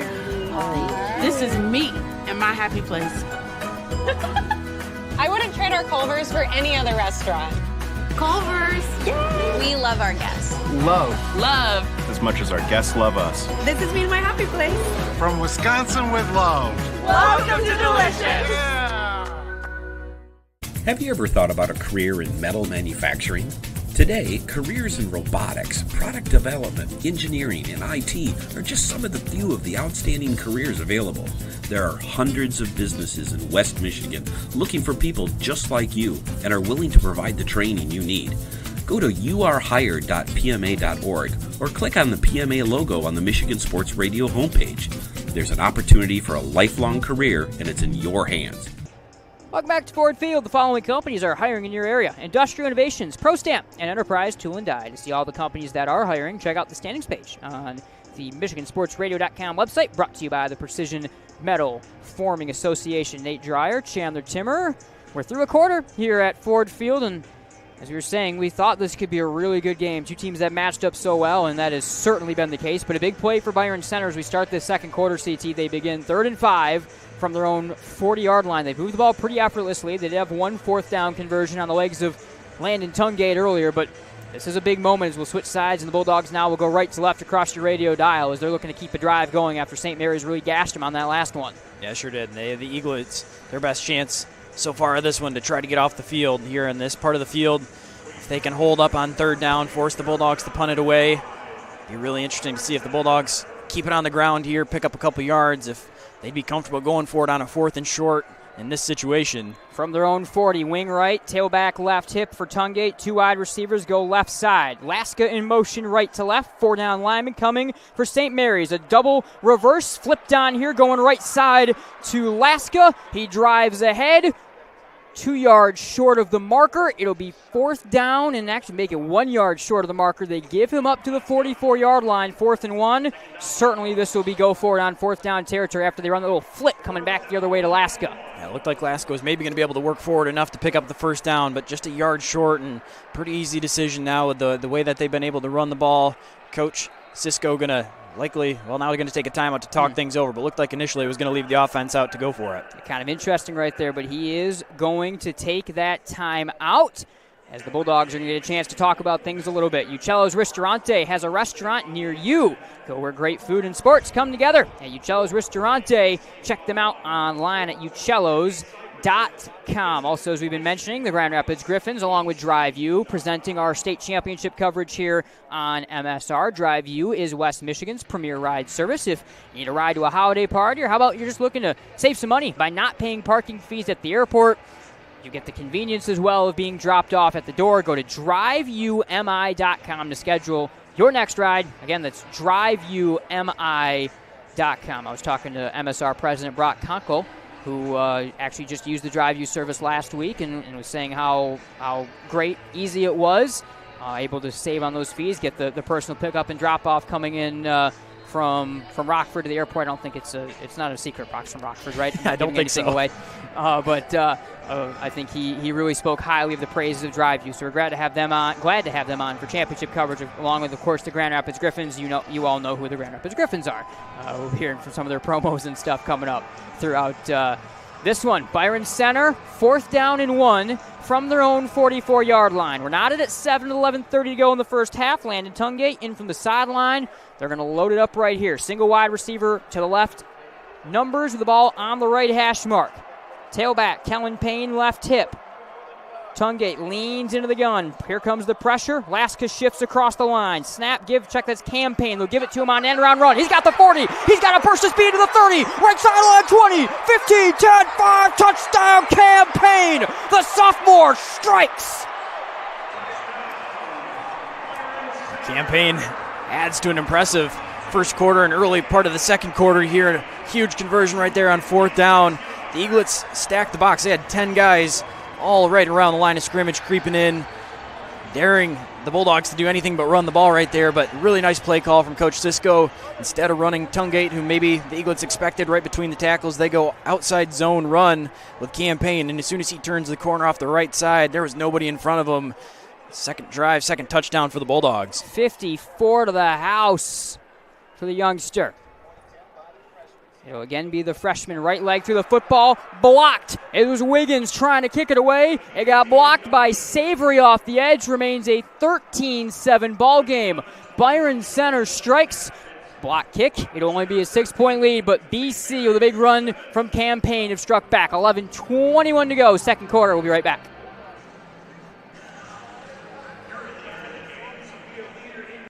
Looking for a great place to buy a used truck or car? Check out Extreme Truck and Auto Center, located at 1098 O'Malley Drive in Coopersville. They have a huge selection of trucks, cars, vans, and SUVs. Stop by their lot or give them a call at 616-384-3777. You can check out their inventory at xtacenter.com. You order groceries, schedule appointments, and rides online. So why not house cleaning? Sweep is West Michigan's go-to residential cleaning service. Order cleanings in minutes by selecting the rooms and services you need on the Sweep app. Pricing is transparent, scheduling is flexible, and we're fully bonded and insured. Visit sweepllc.com to download the Sweep app or book online. First-time users use promo code FIRSTORDER to get 10% off. sweepllc.com. A cleaning in a sweep. Byron Center back up 13-7. Reese Hurst along with Bryson Williams set to bring one back here from the junior Dawson Hillard, who has it teed up at the 40-yard line. Now 5 rushes for 97 yards for Campaign. The sophomore has certainly been a standout of this state title ball game for Byron Center, and the Bulldogs and Coach Cisco back on top off the big run there. Hillard will get ready to send it away. Line of all black home uniforms for the Bulldogs. Strike forward. It's an onside kick. Twisted up over the 40 or the 50-yard line. It escaped initially the diving grasp of Cameron Milnes. Pile falls on it to the 45-yard line. And at the base of the pile, it is going to be Orchard Lake St. Mary's able to recover that one. I think it was Ryan Fresquez that was on it, but a good decision there over the 50 to roll one through the hands of Milnes, and it nearly flipped to possession to Byron Center. Yeah, had a shot at that one. Caught the Eaglets off guard. Special teams for Orchard Lake St. Mary's able to react just enough and dive on that one at the bottom of the pile. The Bulldogs had multiple guys trying to rip it free at the bottom of it, but Eaglets going to save the possession here. Now pretty good field position to start. They can start their own 45. Newell right to left, puts Bryson Williams in motion, gives it to him, cuts it up over the middle. He's got the 50, broke a tackle 45, and it takes a trio of black uniforms to stop him up inside the 40, and he pushes that trio all the way ahead to the 37-yard line. Bryson Williams put that foot in the ground and had a little bit of power and speed after. Now the Eaglets are going to work with some tempo right here. They are inside the 40, up to the 37-yard line. 1st and 10, back to the pistol. 2 wide receivers right with the ball on the left hash mark. Wing left here is Milnes, who we just talked about, the junior who, or senior I should say, who just had that moment on the hands team. Newell will this time put Lorenzo Barber in motion. Same play right to left. Cuts it up to the 35-yard line. Gets wrapped up there, but penalty markers are in as we'll see maybe some illegal motion before the play. Yeah, looks like an illegal shift as they bring the motion man into the backfield. Some movement there. It's going to back this one up. They've been running a lot of that motion out of the slot. It's been Williams quite a bit right there, trying to run another version of that, and going to be backed up because of it this time. So that illegal shift will turn 1st and 10 into 1st and 15 right here as the Eaglets and the traveling whites will get backed up. After Byron Center on their last drive just struck from long range from Campaign to find their way into the end zone. It will now be a 1st and 15 back to the 42-yard line for the Eaglets. Newell will work from the pistol. 2 wide receivers right, tight end, and wing left. The tailback is Darren Jones Jr. Off a couple of claps, Newell looks back to the sideline for the new call. Byron Center brings 3 down linemen. Standing edge rusher near side. Getting ready to charge is Matt Orange. Newell snap at the chest. Give Darren Jones right up the middle to the 40-yard line. And there he plows into Kellen Payne, who makes the stop after a gain of just a couple. It'll be 2nd down and 13 right at the 40-yard line for the Eaglets. Eaglet's already 3 penalties for 30 yards. The Bulldogs have yet to be penalized, and that illegal shift on first down puts them behind the chains, and that's where their drive stalled out on their only punt in their first possession of the game. Bulldogs are able to capitalize off it. Looking to do so here as the Eaglets remain second and long. Newell work this time from the shotgun, 3 wide set, ball on the right hash mark, isolated alone to the right is Bryson Williams. Tailback left is Jones Jr. Snap at the knees, thrown in the flat left side, 45-yard line to Jones. Broke ankles over the 40, stays on his feet inside the 35-yard line and dives ahead to the 32 before he is tackled from behind by Chris Brown Jr. A dangerous play in the flat right there from Darren Jones will make it 3rd down and 5 up to the Byron Center 32-yard line. Yeah, Darren Jones just able to make that play successful right there. Would have been tackled right around the line of scrimmage, able to make a couple guys miss, and huge for the Eaglets offense is now this is a 3rd and medium and would have been a 3rd and long situation. Now they can go back to their offense in the power T. Yeah, they'll go back to the power T on 3rd and 5. This is Bryson Williams over left guard, charging to the 40. Got wrapped up by the waist by Kellen Payne. 3 yards short of the marker, right at the 30. It'll be 4th down and 3. It'll be decision time here for Coach Gonzales. I don't think it's much of a decision based on the fact that they went to the T last time. It is not any of a decision. No, you might see 2 snaps right here after running the T on 3rd.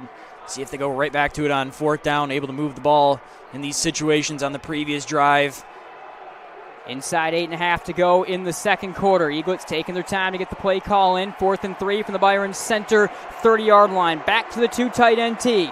Jones, Goike, and Williams. Newell turn, give Jones up the middle. Shut down at the line of scrimmage and shoved backwards for a loss of 5 and more. It was Luke Laska, shot out of a cannon along with Isaac Lee, making the stop. Kellen Payne helped on the end of it as well, and it's a hold on 4th down for the Byron Center defense.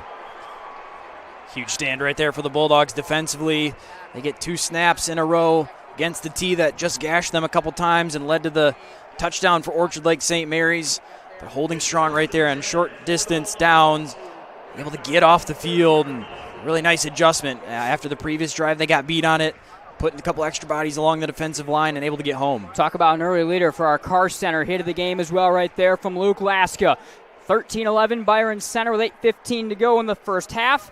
With the lead, back to work. Baumbach in motion. Fake handoff. Tungate to throw at the 40-yard line on the slide. It's hauled in by Cam Payne, who continues to do a little bit of everything. 1 yard short of the marker to the 39-yard line. Good job by Tungate to find him in the flat right there, and a good grab by the sophomore. We go inside 8 minutes to go in the first half. 2nd and 1 from their own 39-yard line. Tungate works out of the shotgun, 1 wide receiver to either side. Tungate motions Lee left to right.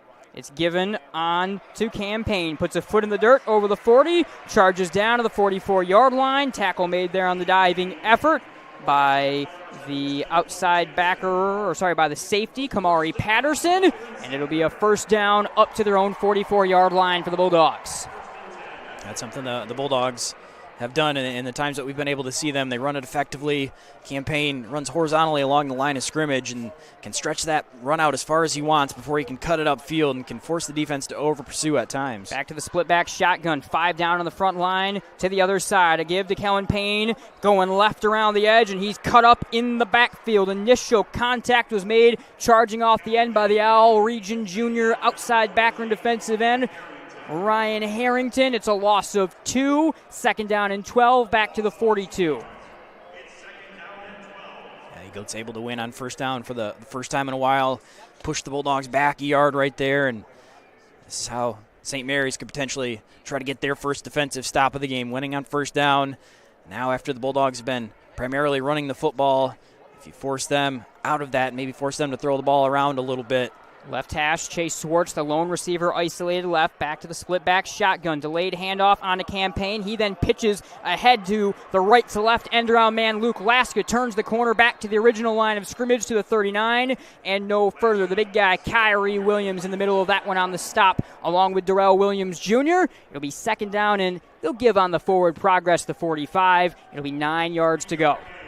Second time they've already got Laska involved on one of those reverse counter type runs where looks like they're stretching it to the outside and come back towards the middle of the field with Laska in the handoff. But that time, the interior of the Eaglets defense holding strong along middle of the field, able to wrap him up for a short gain and force a 3rd and long. 3 wide set, 2 receivers to the right-hand side of the ball on the left hash mark, and a false start is going to be called off the left side of the line. The big junior, Jackson Bovia, jumping early, and you'll now back up 3rd and 9 to 3rd and 14 inside your own 40, back to the 35-yard line. To the 40-yard line here after they wrapped up to the 45. So 3rd and 14 from their own 40 for Byron Center and Landon Tungate. 13-7 is the BC lead. The Bulldogs will bring Isaac Lee on the field as they get ready to spread it right here for Tungate. Bainbridge went back to the sideline. This will be a spread 2x2, 4 wide receiver set.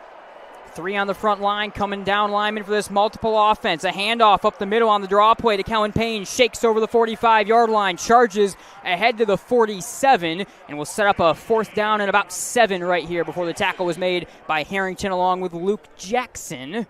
Interesting there, they go to the draw. They set up 4th and 7, and they are going to set up the punt unit, and Luke Laska coming out. So they really didn't, in that moment, trust the arm of Tungate, who is a very accurate thrower. They decided to try to catch him off guard on the draw play, and now we will see the punt unit with Laska come out. 4th and 7 from their own 47-yard line. St. Mary's appears to have come up with their first stop of this ball game.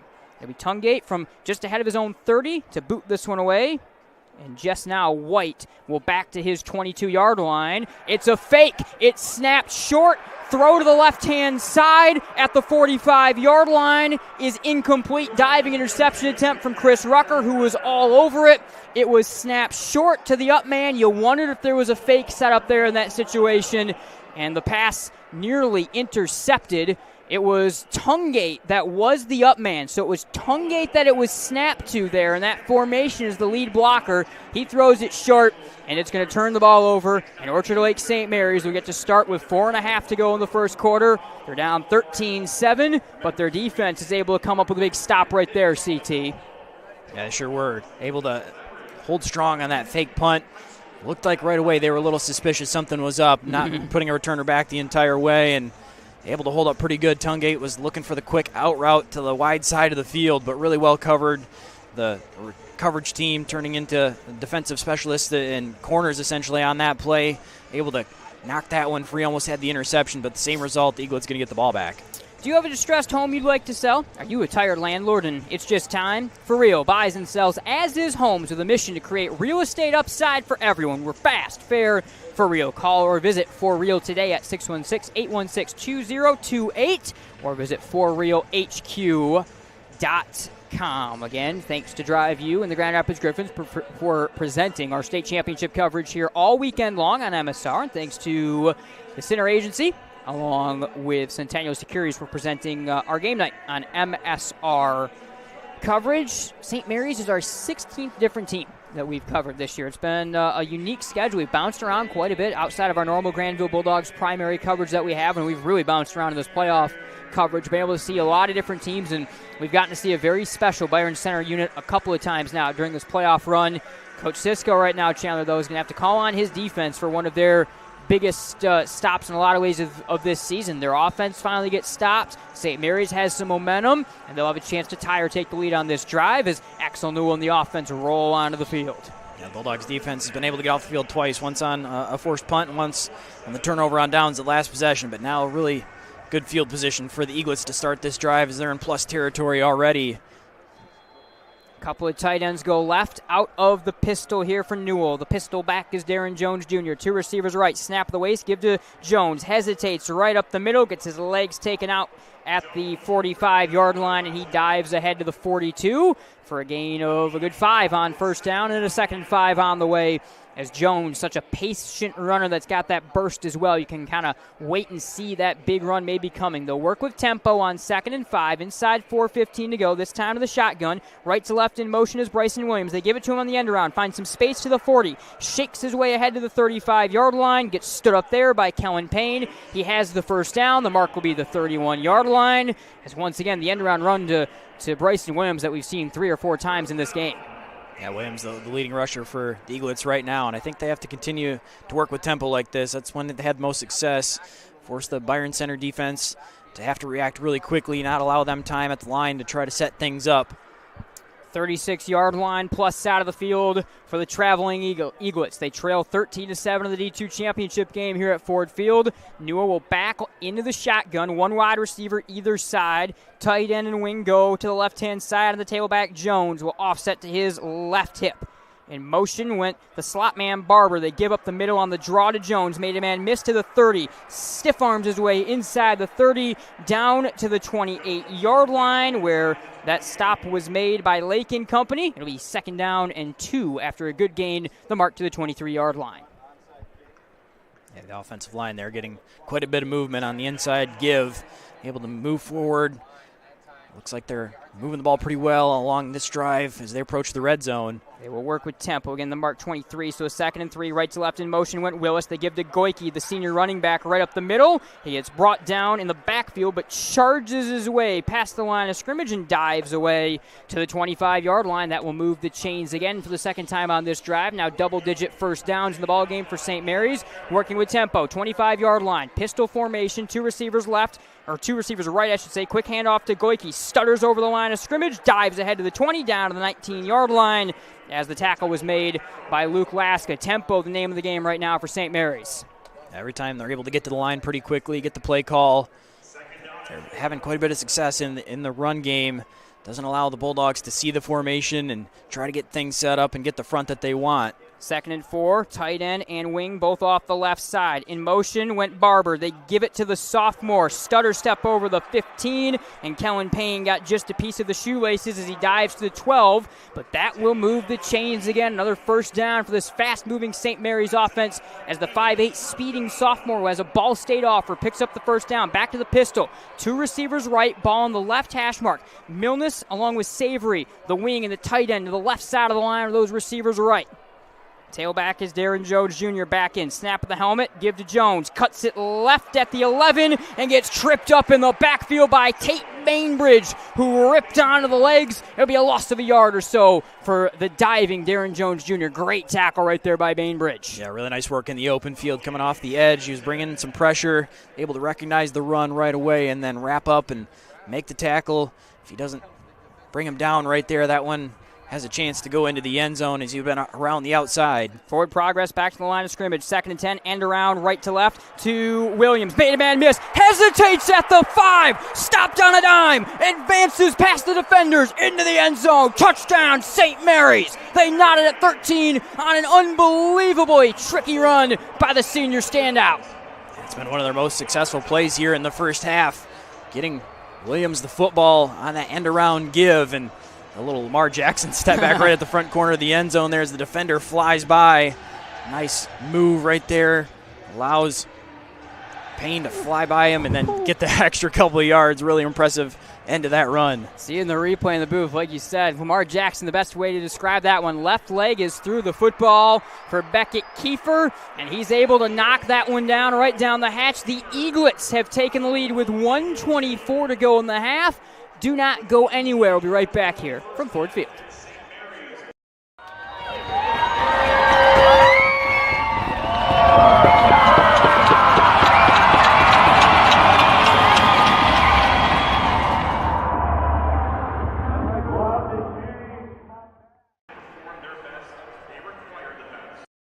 Gear up this season with the MGN Shop, featuring everything from t-shirts, sweatshirts, hats, and outerwear, to water bottles, stickers, and other accessories that help show off your style and your support of Game Night, the Granville Bulldogs, and more. To shop, click on the Shop Merch tab at the top of MichiganGameNight.com and browse nearly 50 items. And be sure to check in frequently as new items are added throughout the season.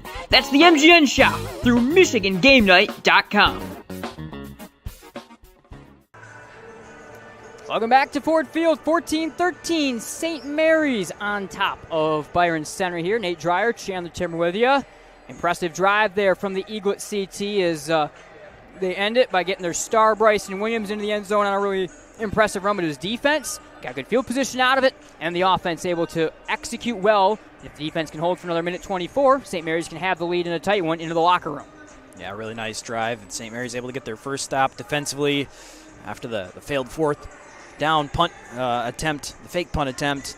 got them some really good field position. The Eaglets capitalize, able to drive on the short field and take the lead. Now Byron Center does have time here to try to score quickly, and they will also be getting the ball after halftime, so a chance here to try to double dip them. It'll have to be a pretty quick, just a minute 24 in the first half. Yeah, Coach Cisco does have 2 timeouts remaining right now, keep in mind.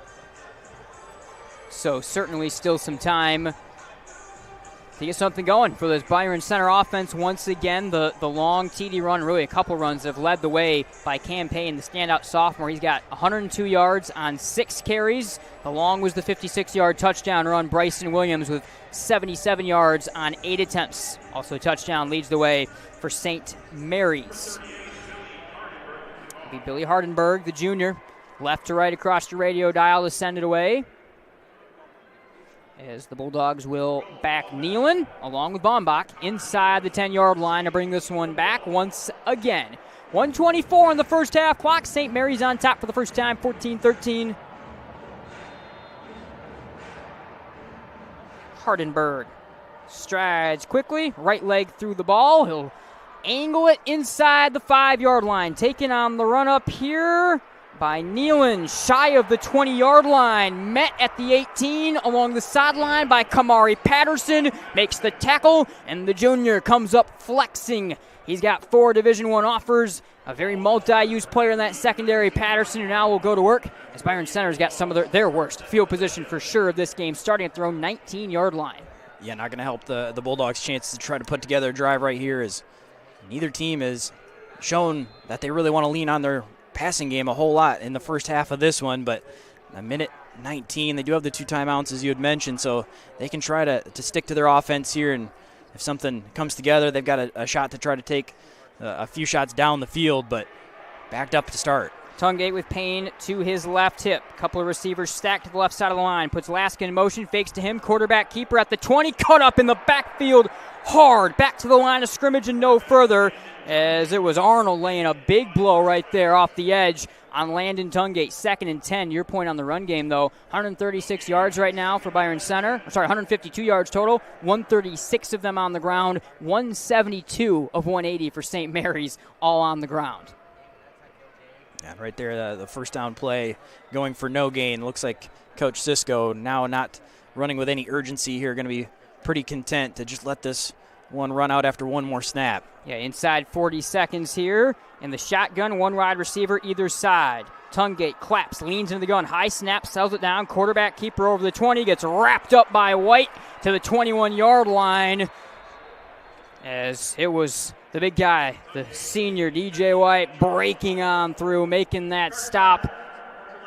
And Orchard Lake St. Mary's is going to call a timeout. So they potentially, Coach Gonzales, maybe looking to see if they can get the football back right here at the end of this. 29 seconds, 3rd and 8 from the 21. Now Byron Center, your mindset changes a little bit, because there still is that one more timeout to burn for St. Mary's, so they can't just kneel their way into the locker room. So you're maybe looking to have to move the chains one way or the other to be able to get out of this cleanly. Yeah, the Bulldogs playing it very safely on 1st and 2nd down. Just pretty simple quarterback runs for Tungate, and they were going to be content to let the clock run into the half. But Coach Gonzales seizing the opportunity to try to get one more possession for himself, or at least force the Bulldogs to have to punt the football away. If they can get another stop here on 3rd down, at least force the Bulldogs to have to kick it.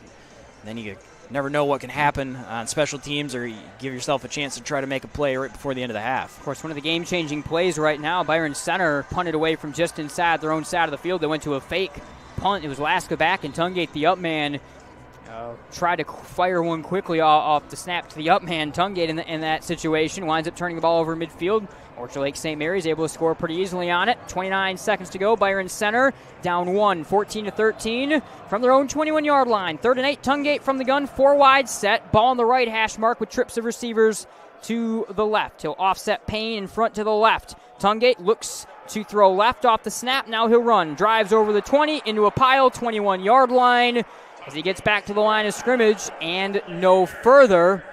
The Eaglets will call their final timeout with a 4th and 8 on the way, and with 24 seconds on the clock. So the Bulldogs are going to have to try to cleanly get this one away, and St. Mary's are going to have a play or two still after that to try to move the ball down the field. And we know they've got a trio at least of D1 FBS and beyond type weapons. Yeah, really well done by the coaching staff to steal a possession here in a sense, to understand the Bulldogs. We're just going to play it really conservative and try to take it to the half, but the defense gets their second stop, or looking like going to be their second stop in a row, assuming the Bulldogs going to punt this one away, and then already going to have pretty good field position even with a decent punt. See where the return gets them, but they're going to have a couple shots at the end zone.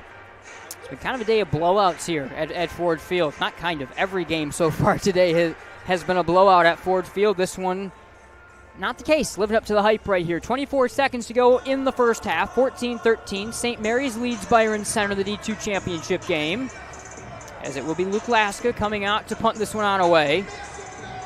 Landon Tungate once again is out there. He is typically the up man and part of this blocking unit. As inside the 10-yard line, it will be Laska to send it away at the 45. Getting ready to bring this one back is going to be the sophomore, looks like Lorenzo Barber. 24 seconds, and from inside his own 10, Laska gets ready to punt it. Here's the snap. A little to the right, settled down by Laska. Right leg through the football. A very low driver. Bounces down at the 50. Kind of got caught in the turf inside the 40 and will roll its way nicely for Byron Center inside the 35-yard line, where Will Lake touches it up with 13 seconds on the first half clock at the 34-yard line. Boy, that one kind of stuck first in the turf. I didn't think it was going to get that good of a roll for Byron Center, but it does, and St. Mary's will have to start inside their own 35-yard line. Yeah, really nice bounce for the Bulldogs. Kicked it right at him in the middle of the field, and it was a low liner kick, and it looked like the Eaglets, if they had been able to either fair catch that one or try to prevent the bounce up the field, would have had a chance. But now the Bulldogs going to gain some yardage on that couple extra bounces. Antonio Johnson, the all-region right guard. He's got 14 FBS offers. He's 6'4", 307 pounds. He was running on the field with the unit, and he went down right there, had to get stretched out. Didn't take very long. He's back up. He's pumping up the crowd. So the big guy, who is one of the best offensive linemen in the entire state, is ready to go. And St. Mary's is going to go out of the tee right here from their own 34-yard line. Newell under center, out of the two tight end power tee.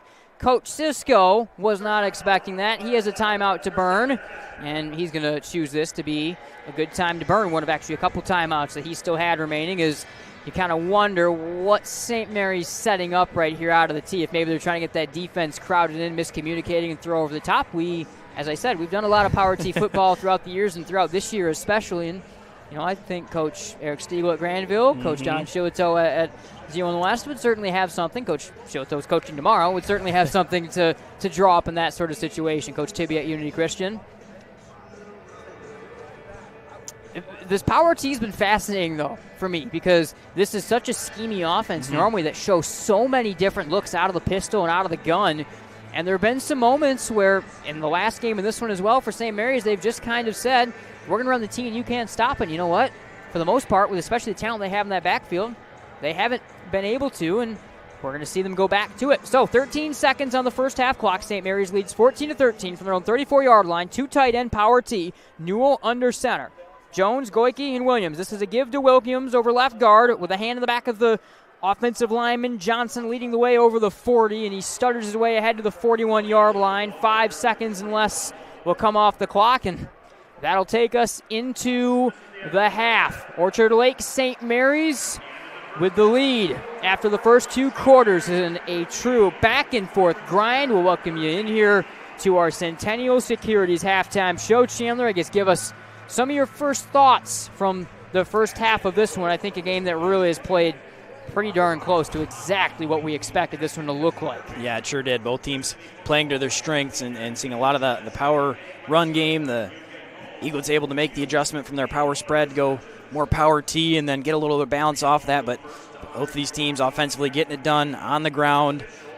A couple big performances in the run game, and then both the defenses have had a couple series where they've been able to make some plays, but this one playing exactly as we expected, a low-scoring, tight game, and a physical one at that. We certainly have got a lot to get to here in our Centennial Securities halftime show. 14-13, St. Mary's up over Byron Center. We're going to step aside. Got some ads. We'll show you the MHSAA This Week report. Another feature as well on Game night on Michigan Sports Radio, and when we come back, we'll have some highlights, we'll have some stats, and a lot more to get to. D2 championship game, St. Mary's over Byron Center at the break, 14-13. Don't go anywhere.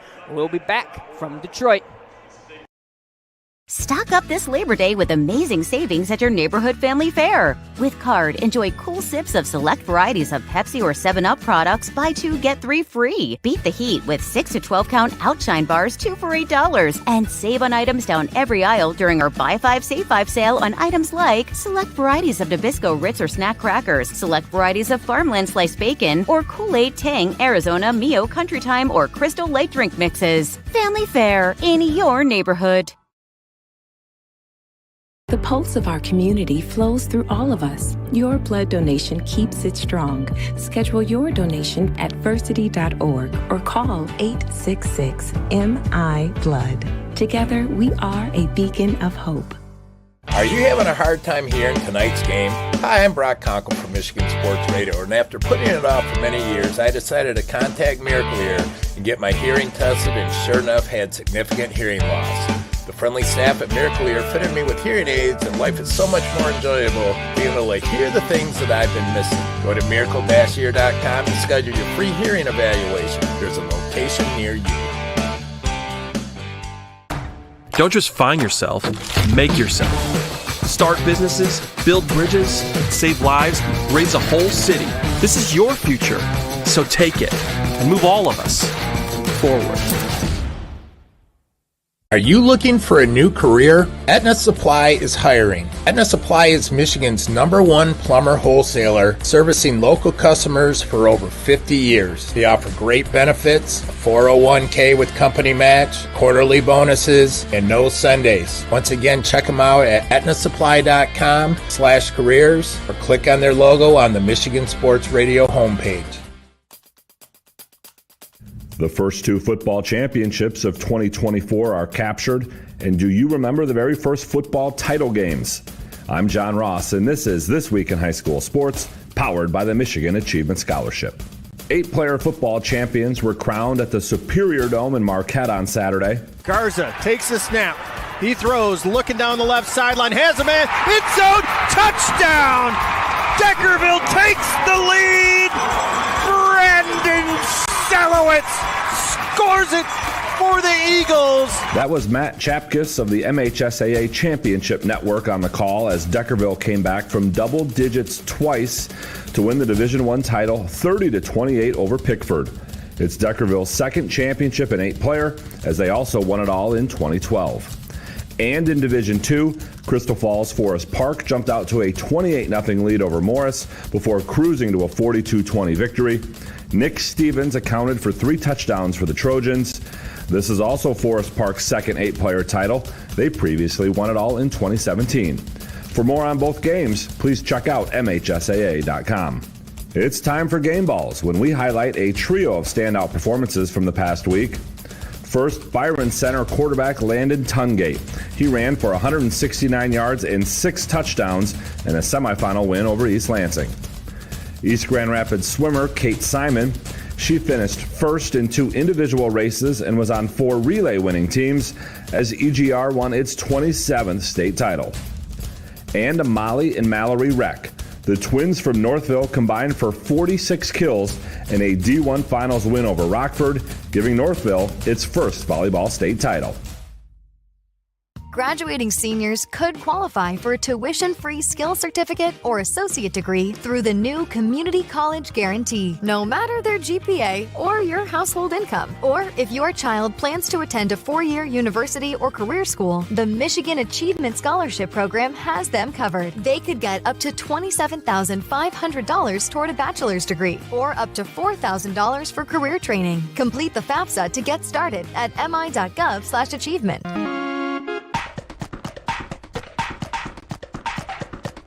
Our weekly Be the Referee feature takes a look at the fine art of officiating with registered official Paige Winnie.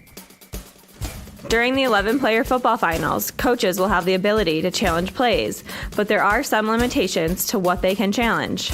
First, a team must have a timeout available and call it to initiate a review. Second, there are a limited number of items that can be reviewed. Those include catch or no catch, ball carrier in or out of bounds, forwards or backwards pass, and a handful of others. If successful, the coach will be given back the timeout. In overtime, coaches can challenge once, no matter how many overtime periods are played, and only if they have a timeout. All potential scoring and turnover plays will continue to be automatically reviewed. Thanks, Paige. Now more than ever, we need officials. If you're interested, please go to the MHSAA website now to register. This weekend's 11-player football finals at Ford Field are the 50th in MHSAA history. The very first MHSAA football championships were played in 1975 at 2 locations. The Class A and D finals were played on the campus of Western Michigan University, while Classes B and C were played at Central Michigan. In Class A, Livonia Franklin defeated Traverse City 21-7 for that first title. Franklin's defense was the story of the game, picking off 4 passes and holding a high-powered Traverse City offense to just 1 score. It's the first and only football title for Franklin. In Class B, Dearborn Divine Child shut out Saginaw MacArthur 21-0. Divine Child scored twice on defense and a third following a fumble recovery in the victory. Class C saw Ishpeming knock off Hudson 38-22. Hudson came into this game riding a 72-game winning streak, but Ishpeming blocked a punt for a score and never looked back after grabbing a 24-8 first quarter lead. And in Class D, Crystal Falls Forest Park, yes, this year's 8-player Division II champ, beat Flint Holy Rosary 50-0 to win. Forest Park would repeat as Class D champs in 1976, becoming the first with 2 MHSAA football titles. More on all 332 11-player championships can be found online at MHSAA.com. You've been listening to This Week in High School Sports, powered by the Michigan Achievement Scholarship, a production of the MHSAA Network. Thanks for joining us. I'm John Ross, and we'll be back next week.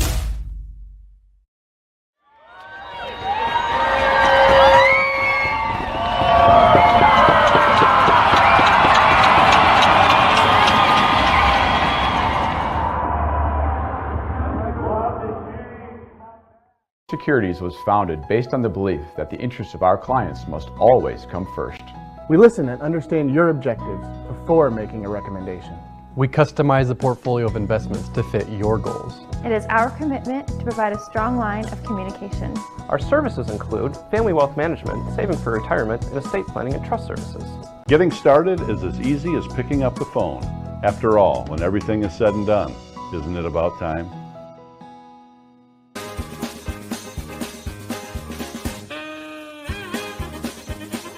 And the end is drive. I am Chandler T. Oh, wow. We're going to leave this in. All right. This is staying in the show. He is Chandler Timmer. I am Nate Dryer. This is what happens when you work together for 6 years. The names are one. We're just one, yeah. Chandler Timmer, Nate Dryer. Chandler Timmer, Nate Dryer. Michigan Game Night, Tailgate Report. We clearly have to stop talking. I do at least. I will see you all. I see you too. Friday night, Granville, Wyoming. I think 6:30. We're on the air for that. Goodbye. You like cartoons? This has our logo on the front, on the back. The Bulldogs, the biggest games, the best teams. That's our tagline because we do all of that, even though it makes some people mad. So I'm glad to see that after Tuckus came and went, that. Why are you laughing? I don't know. That things are still on track there. Jennison. Things that stand out. Davison is going to kick everyone's. Bleep that. All right, welcome back, everyone, to the Scott Bates Farmers Insurance Agency pregame show. And he has returned. He's still on the beach. We've been bugging him about it all week long, but Chandler Timmer joins me here on the Bates Agency pregame show. CT, you seem to be doing better than the rest of us. Yeah, I know, it's pretty nice down here. I kind of like covering basketball this way. I'm sure you do. Looking to just move forward. I can't blame you one bit. All right. Throw for the first down. No way. Oh, wait, that's a touchback. What? Yes! Yes! Yes! Yes! Oh my goodness. Can we? Let's talk a little bit more about Forest Hill Central because Waylon Haney just hit a half-court buzzer beater to win the game. At the buzzer, the JV game. Granville wins 55-52. If they look like that West Catholic team just ran roughshod on everyone a couple years ago, why did the camera move? Just really loves what you got to say right now. We're keeping this in. Seriously. Oh, it's on, like, it's tracking for some reason. No. Okay. Now we'll go back. Okay. This is staying in. Okay. I don't know how it's staying in, but it's going to stay in sub capacity. Now it's all messed up. All right, Matt. All right. Always relying on one player. Yeah, Scott Bates Agency pregame show continues here on game night on Michigan Sports Radio. CT, I think the next thing that you have to mention most notably in this contest is break me every time still. Every single time that happens, it gets me. The winners still go to the Heartland student section last year at the Breslin Center. Those guys win every time. Season. We'll wrap up our broadcast with the Heinz Orthodontics smile of the game. So Pickerington North is a long ways away. Especially if you miss an exit when you're driving down there. Who was driving? Who was navigating? He's grown at that point guard position. Tough backcourt in general, getting to some of those other pieces that we have out there. After 3 years, it finally almost came down on me. Good catch. I don't know what kid caught that, but that was a good catch. But regardless, a tough back. Do you have any comments on the Trolls? No, I mean, I'm with you. You're friends with the Trolls? You are a troll? Well, I have troll tendencies potentially when it comes to egging you on, I guess, but... Your flight's at 5 or your... Yeah, the flight out of Panama City is like at 5, and we don't get home till like midnight, so... That sucks. So you're actually... That was a lie. You're not going to be tuning in. Yeah, no, if I'm at the airport at that time, I will be, but I'm likely missing most of it. Okay.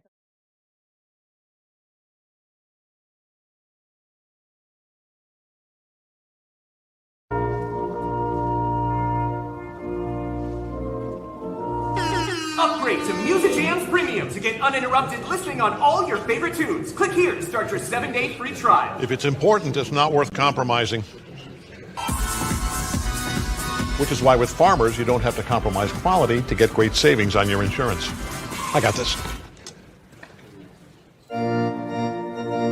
We are farmers. Bum, bum, bum, bum, bum, bum. Game Night is presented in part by Farmers Insurance, Bennett Center Agency, for all auto, home, specialty, life, and commercial insurance. See what a center can do for you.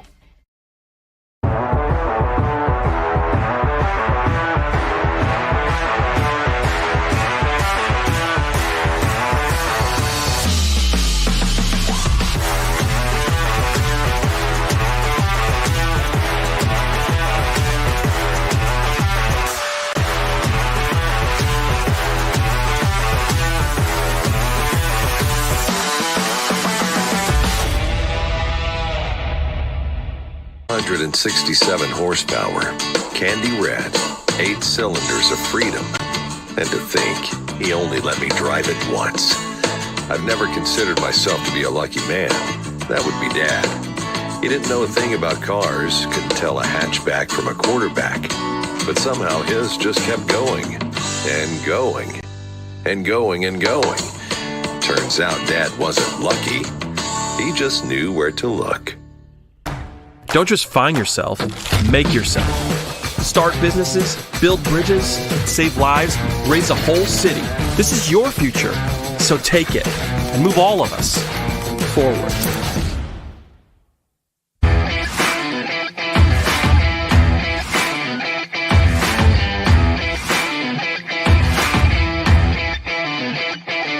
Are you having a hard time hearing tonight's game? Hi, I'm Brock Conkle from Michigan Sports Radio, and after putting it off for many years, I decided to contact Miracle Ear and get my hearing tested, and sure enough, had significant hearing loss. The friendly staff at Miracle Ear fitted me with hearing aids, and life is so much more enjoyable being able to hear the things that I've been missing. Go to miracle-ear.com to schedule your free hearing evaluation. There's a location near you. Then let's take a look As I mentioned over the phone, wear and tear. Oh man, they're never gonna buy this thing. Wear and tear? Well, there's the coffee stain on the seat. It needs new brakes. All four wheels squeak. The passenger door doesn't even have a handle. Not to mention that one time I went to my uncle's farm and backed up into a truck full of shit. Should about cover it. You're all set. Oh. Don't overthink it. Seller to Weller.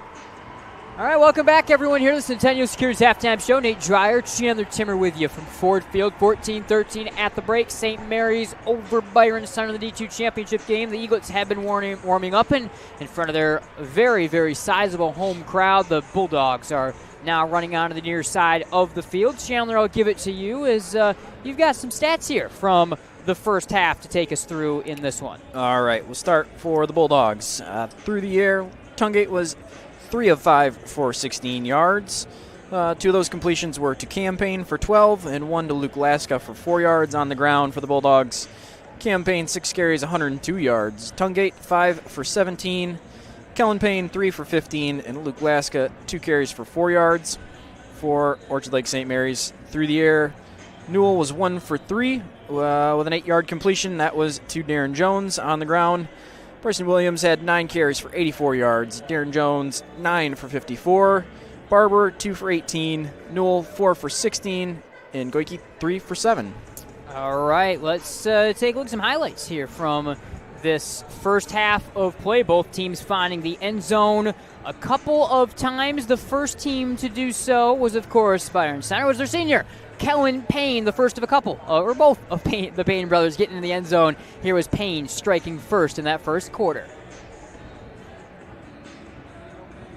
Snap, end around give on to Kellen Payne. Broke a tackle at the 5, standing up into the end zone. Touchdown, Byron Center. The senior, Kellen Payne, comes in the game and strikes first. 6-0 Bulldogs. It was a powerful answer of a drive coming up next. As we kind of saw St. Mary's start to phase in some of that power T look, and it was Darren Jones Jr., their standout senior tailback. He put up over 1,000 yards rushing on the season, and he plunged his way into the end zone right here for touchdown number 11 on his season to knot the game at 7 in the first quarter.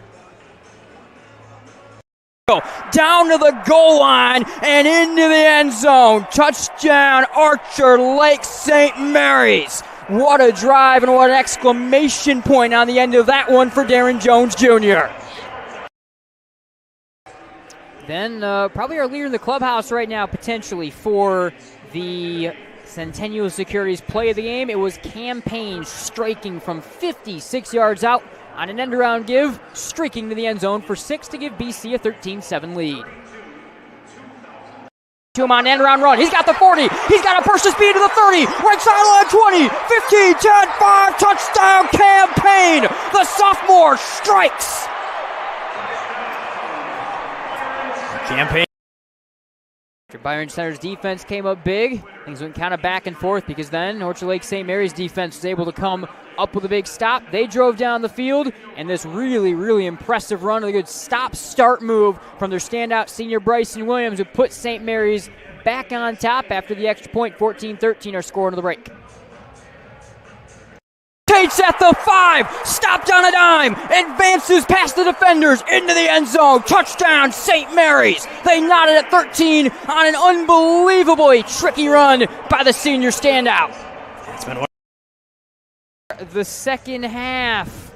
It'll be Byron Center and the all-home Blacks getting ready to receive to start this second half. Nealon along with Bombach on the return. Nealon to the right, Bombach to the left. It'll be Orchard Lake St. Mary's sending it away in the traveling whites, left to right across your radio dial with Billy Hardenberg to begin this second half. Let's see if Byron Center's offense is going to be able to respond and give their team the lead back here.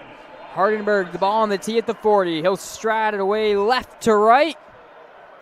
12 fresh minutes on the board And the second half is underway. Hardenberg strikes this one inside the 15-yard line, taken at the numbers by Nealon. Cuts left across the field to the 25, and he gets the 26-yard line before who else? But again, Kamari Patterson makes the stop on the coverage. Byron Center from their own 26-yard line will bring out Landon Tungate in this offense. Campaign 6 rushes, 102 yards, 17 the average, and a touchdown. That one went for 56 yards. He certainly led the way on the ground. Ricketson Swartz will start as the receiving unit right here, along with Will Lake, as Byron Center out of the break is going to spread the football and spread the field 4 wide this time. They'll empty things out. Snap of the waist. Tungate fakes a handoff, throws. 30-yard line. Snagged there by Swartz. He got tackled right away, and the ball slipped free as it was White that was coming in to pick up that football after the tackle, but it is deemed that Ricketts was down first at the 31-yard line before that ball came slipping free. It'll be 2nd down and 5 from the 31 for the Bulldogs. For the Bulldogs, their first 2 drives of the game, able to march down the field, score some touchdowns. It was the last 2 drives of the first half for them where they turned it over on downs and then punted the football away right at the end of the second quarter. So trying to find some of that early success that they have, starting off with a quick pass. They'll spread it 4 wide again. They motion Payne into the left side, thrown left side onto Isaac Lee. It escapes his hands and will be incomplete. Ryan Harrington fell on the football, deemed incomplete though. There was a stutter step move that was starting to be put on there from Lee. He's unable to complete the grab. It will be 3rd down and 5 from the 31-yard line as Byron Center going to this quick strike pass game in a spread field right now. Yeah, just trying to quick throw a screen pass out to the outside and get Lee the football, but as he went to make a move behind the line, never fully caught the football, was trying to make a juke move back to the middle of the field and right through his hands and incompletion. 3rd and 5 here for the Bulldogs, starting the first drive of the game. 1 wide receiver to either side, tight end and wing to the right.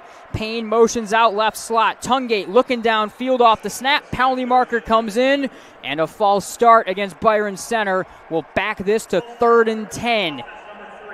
So they'll go to their own 26-yard line, 3rd and 10. As this drive certainly not off to the start whatsoever that Coach Cisco wanted to see out of his team. Their second penalty of the ball game, the second of which that were both pre-snap penalties and pre-snap either motion or movement penalties. Both these offenses, what's been the problem for them is when they've had some penalties that have backed them up. The way they've been running the football, when they've been able to stay on schedule, down in distance, they've been moving the chains and put together some scoring drives. It's when they've had some penalties that have backed them up. Now it puts them in a 3rd and long, and see if they're going to go to the air here when neither team has really had much success being able to do so. A 4 wide set. Coach Cisco was having some issues getting the call in, and he'll be forced to burn his first time out of the second half. The Orchard Lake St. Mary's side comes to a frenzy as the Bulldogs are a little frantic, down 14-13, trying to settle things down as they begin this 3rd quarter. The timeout on the field will take one as well. Be right back here from Ford Field. Looking for a new career? Aetna Supply is hiring. Aetna Supply is Michigan's #1 plumber wholesaler, servicing local customers for over 50 years. They offer great benefits, a 401k with company match, quarterly bonuses, and no Sundays. Once again, check them out at aetnasupply.com/careers or click on their logo on the Michigan Sports Radio homepage. Have you ever thought about a career in metal manufacturing?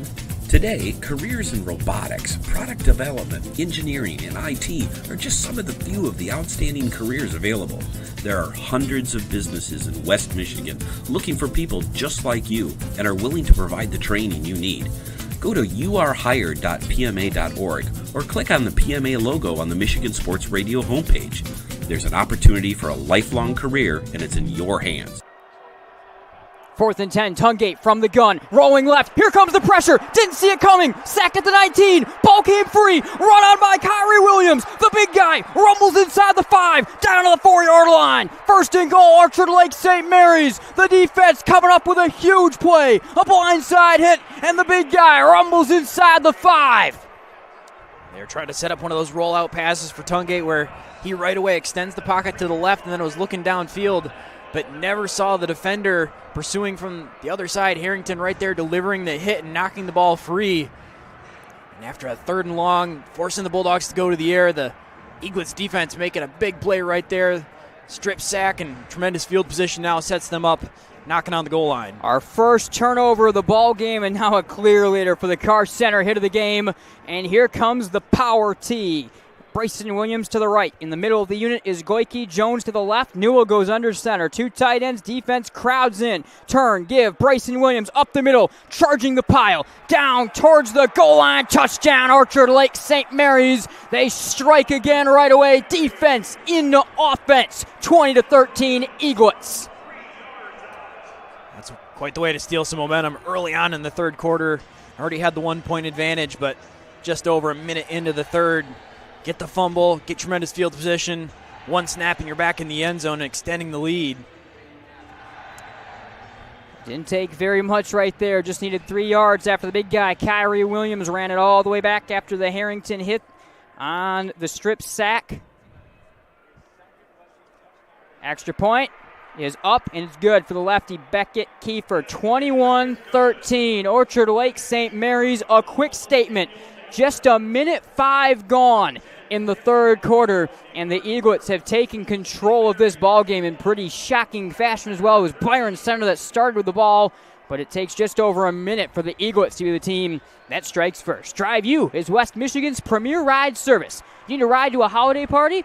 How about just trying to save some money by not paying parking fees at the airport? Plus, add in the convenience of being dropped off at the door. Go to driveumi.com to schedule your next ride and leave the driving to us. That's driveumi.com. They, along, of course, we issue a big thank you to them and the Grand Rapids Griffins for presenting our state finals coverage on Michigan Sports Radio all weekend long. 21-13.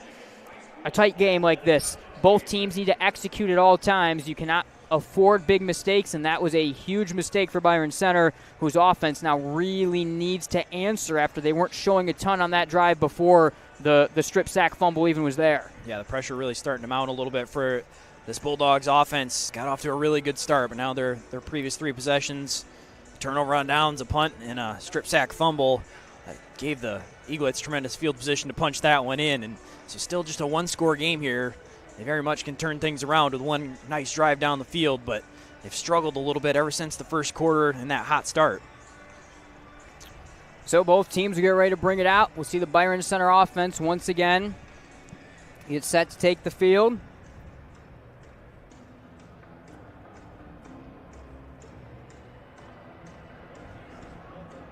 We thank Centennial Securities along with the Bennett Center Farmers Insurance Agency, as well as we always do, for presenting Game Night on Michigan Sports Radio. Bit of a delayed media timeout, CT out of this one, as the Bulldogs are about to have to draw up the drive of their lives in a lot of ways. Right here. Eaglets and Billy Hardenberg get ready to left to right across the radio dial to send this away. They lead it with 10:55 to go in the third quarter. Now 21-13. Bombach and Nealon will back inside the 10-yard line to bring this one on back for the Bulldogs. Hardenberg has kicked it short on the first couple of attempts. He sent it down Nealon's way last time.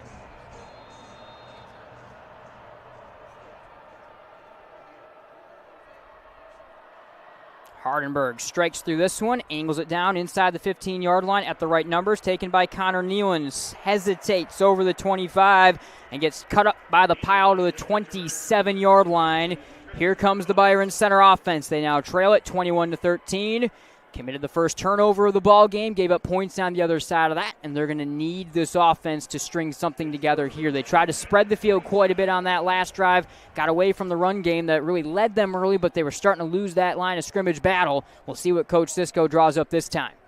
And we'll see if they get Tungate and some more designed runs for him. They've gone away from that a little bit, just 6 carries for Tungate. See if they can't get their quarterback the ball. 3 receivers left, tight end right, fake handoff, thrown to the 30 to Laska, and he is blown up at the 31-yard line. Ball slips away, incomplete. Kareem Pruitt came running up with a football after it was Kamari Patterson laying the lumber there on Laska right in front of the line of scrimmage. 2nd and 10, back to the 27-yard line. What a hit by Patterson. Yeah, it's now back-to-back snaps for this Eaglets defense. They've been delivering some big-time hits. Harrington, the one in the backfield, and the sack. That time, Patterson over the middle of the field, the short little curl route over the middle. making sure the Bulldogs were unable to hold on to that one. 10:46, third quarter. One wide receiver either side, tight end and wing right. Lee in motion, right to left. It's a give going right side to Kellen Payne out of the backfield. Turns it up at the numbers, dives to the 30-yard line for a gain of 3 on second down. 3rd and 7 right at their own 30-yard line coming up here for the Bulldogs off the senior's run. Yeah, those are some of the runs early on that were breaking for some big gains. They really didn't have a ton of drives where they put together a bunch of first downs down the field. It was Cam Payne who broke a couple big runs on both of those scoring drives that really kicked things off. Kellen Payne motions to the right hip of Tungate. 3rd and 7. They'll spread the field 3 wide. Snap of the waist. Tungate, here comes the pressure. Escapes right. He's going to tuck and run to the 30, and he's knocked out of bounds there by big Kyrie Williams. Right back to the line of scrimmage. It's 4th and 7. Tungate did everything he could to avoid the pressure right there. Late, the Eaglets sending a couple extra defenders right in the face of Tungate. He somehow was able to avoid it, but never had a chance to see anything down the field, and just able to get back to the line of scrimmage. It looks like because of being unable to pick up any extra yardage, Bulldogs going to at least show that they're punting the football away. Yeah, they are going to be forced to punt this one right here, and it'll be Laska inside his 20 to his own 16-yard line, getting ready to punt. We'll see if anything is faked. It's a high snap at the face mask. Right leg charges through the football, sends it away to the 35-yard line. Taken on the back pedal there by Lorenzo Barber. Twists over the 40, ahead to the 42-yard line. Here comes the St. Mary's offense. They're in good shape right now to try to extend this to a 2-score advantage. 9:51 remaining in this third quarter. This offense has been all over it kind of their last couple of drives. Just had to go 3 yards, I guess, on the last drive. But the push up front has definitely been advantage St. Mary's for the last couple of drives on both sides of the ball. Yeah, it sure has. It's been opening up the run game regardless of how they've been doing it, whether it's spreading things out a little bit and getting some motion or going to that T formation. Out of the gun, end around give, going left side to Bryson Williams, turns it past the line of scrimmage. Landon Conrad rips him up from up high there, and Williams drags him out of bounds past the 45 to the 46-yard line for a gain of 5 on first down. Again, Bryson Williams, yes, he has the speed, but I think it's that element that he's 217 pounds that just plays such a big factor in how he gets the extra yards on those runs. It'll be a look back to the pistol here for Axel Newell in the offense. 2nd and 5 on 47-yard line. We tick down to 9:43 to go in the third quarter. 21-13, Orchard Lake St. Mary's the lead and the football here from their own 47 up around midfield. Tight end, wing right, 2 receivers left. From the pistol for the senior Newell. Now he'll shift both tight ends to the left side of the line, or the tight end in the wing. They'll offset the quarterback right, direct snap onto Darren Jones. Angles left over left guard, pushes the pile ahead to the 50, make it the 49-yard line. It'll be 3rd down and 1 as Jones just pushes that pile on ahead. Right now the Eaglets continuing to win at the line of scrimmage and then in the pile as well. It could have been a 3rd and 3, maybe 3rd and 4 if the Bulldogs were able to stand them up and hold their ground, but instead the Eaglets pushing forward now make this a 3rd and very short. Working with tempo, same formation, pistol. Wing right is Milnes, tight end right is Savoury. The MSU bound big body tight end at 6'5", 225. Newell relays a new message. Pistol back, Darren Jones Jr.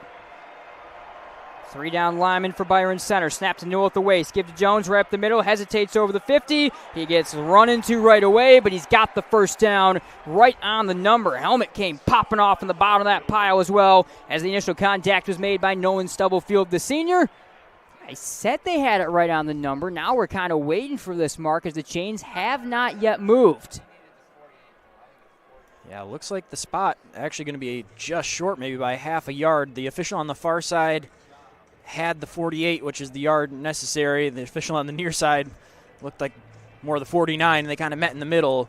And if the chains hold true to at least what it looks like, they're going to be a little bit short. And they are going to be just short. It's going to be 4th and inches from about the 49 or 48 and a half, I should say, yard line. And because of that, we are going to get a measurement. 8:52 remaining third quarter. And a big measurement at that as we're going to see if St. Mary's has been able to move the chains right here. Ball right on the head of the Lions logo. And by about 1.5 feet, it is short. It is 4th down and less than a yard for the Eaglets right here. They, of course, are going to bring out a power unit, and they will get set to go for it. Up 21-13. They're in plus territory. So St. Mary's will have to draw something up on fourth down. I think it might be of a power T variety based on what we've seen them do here. Yeah, it's been what they've turned to in these situations so far in this one. And we'll see how much Byron Center defense is going to sell out if they want to just really send the house here and force them to have to send something to the outside in order to beat you. That's exactly what it will be. They need less than a yard out of the tee. Turn, give. Williams, left side, swamped in the backfield at the 50. Able to plow his way past the line of scrimmage, dive ahead of the 46-yard line. Just talked about that big body of Williams, how he's able to move it ahead. He does it right there. Stubblefield made some contact in the backfield, but it didn't matter. Yeah, he was grabbed by the shoulders from behind, nearly ripped backwards, but the big frame able to spin through the contact and get a couple extra yards added on the end of it, and a really big conversion to keep the drive going. First down of this half, in motion right to left. Chad Willis, they give it to him on the end round. The sophomore gets back to the line of scrimmage, dives for one more yard to the 45 before he's tackled down by the junior, Aiden Van Dam. It'll be second down and 7, let's make it, ahead to the 43-yard line. 2 yards falling ahead beyond there off the initial contact as a good gain there from the sophomore team that has, again, a couple of dangerous sophomores. Chad Willis, Lorenzo Barber. It'll be Barber out there right now to the slot left, and Chad Willis all the way out wide to the left. Tight end and a wing out of a pistol formation. Goike will check into the backfield here along with Newell. Newell from the pistol. Savoury, Milnes move from right to left across the line. Now into the gun. They offset. Direct snap onto Goike. Hesitates. Backfield. Nowhere to go. Tries to turn the corner. Got run into by Tate Bainbridge. And they're right back to around where they were. Diving ahead. Give the mark to the 41-yard line of the pile. Will be third down and 5 as Goike is able to slip out the backside of the pile for a couple yards there. So look, they've shown 3 or 4 times now where Newell initially lines up behind the center in the gun, and then they shift over to that Wildcat style of offense. Had different skill position players line up in the backfield. That time Goike getting the direct snap and essentially quarterback keeper as he assumes the quarterback role. Inside 7 minutes to go, third quarter. 21-13, 3rd and 5 for St. Mary's from the Byron Center 41-yard line. Tight end, wing left. Newell from the gun. Jones offsets the left hip, one receiver to either side. In motion went Barber, whistles cut the air, and a timeout is whistled in. No, a flag is going to be called before a timeout on St. Mary's as they're going to get the delay of game call. Not able to get either the snap or the timeout in time, so now turn 3rd and 5 into 3rd and 10 here off another penalty for the Eaglets, who now have got 4 penalties called on them for 35 yards in the ball game. Trying to get the timeout to try to save the yardage there, but couldn't quite get it in time. 3rd and 10 plus 46-yard line. Barber in motion, fake to him. Newell to throw. Throws it left side. Batted down in front. Came back to the feet of Axel Newell. Incomplete. Nolan Stubblefield got the mid up there to swat it down. 4th and 10. It's decision time, and it looks like it's the punt unit with Newell going back to the sideline, coming out here for Coach Gonzales. It looks like Byron Center's defense has come up with a monumental stop. Yeah, a stop they desperately needed, and that penalty, the delay of game, huge right there as it backed him up. 5 yards, made that a 3rd and long, a passing situation. Bulldogs forced the incompletion. If it was 4th and 5, you'll likely see the Eaglets offense remain on the field, but 4th and 10, don't like their chances of converting right here, so going to try to pin the Bulldogs deep. Senior Baran to punt from the 40-yard line. Isaac Lee will back inside the 15 to return. Whistles cut the air once more. And once again, a delay of game on St. Mary's. And they'll go 5 yards further back to punt this. Some communication issues right now for Coach Gonzales and his team trying to get some things set.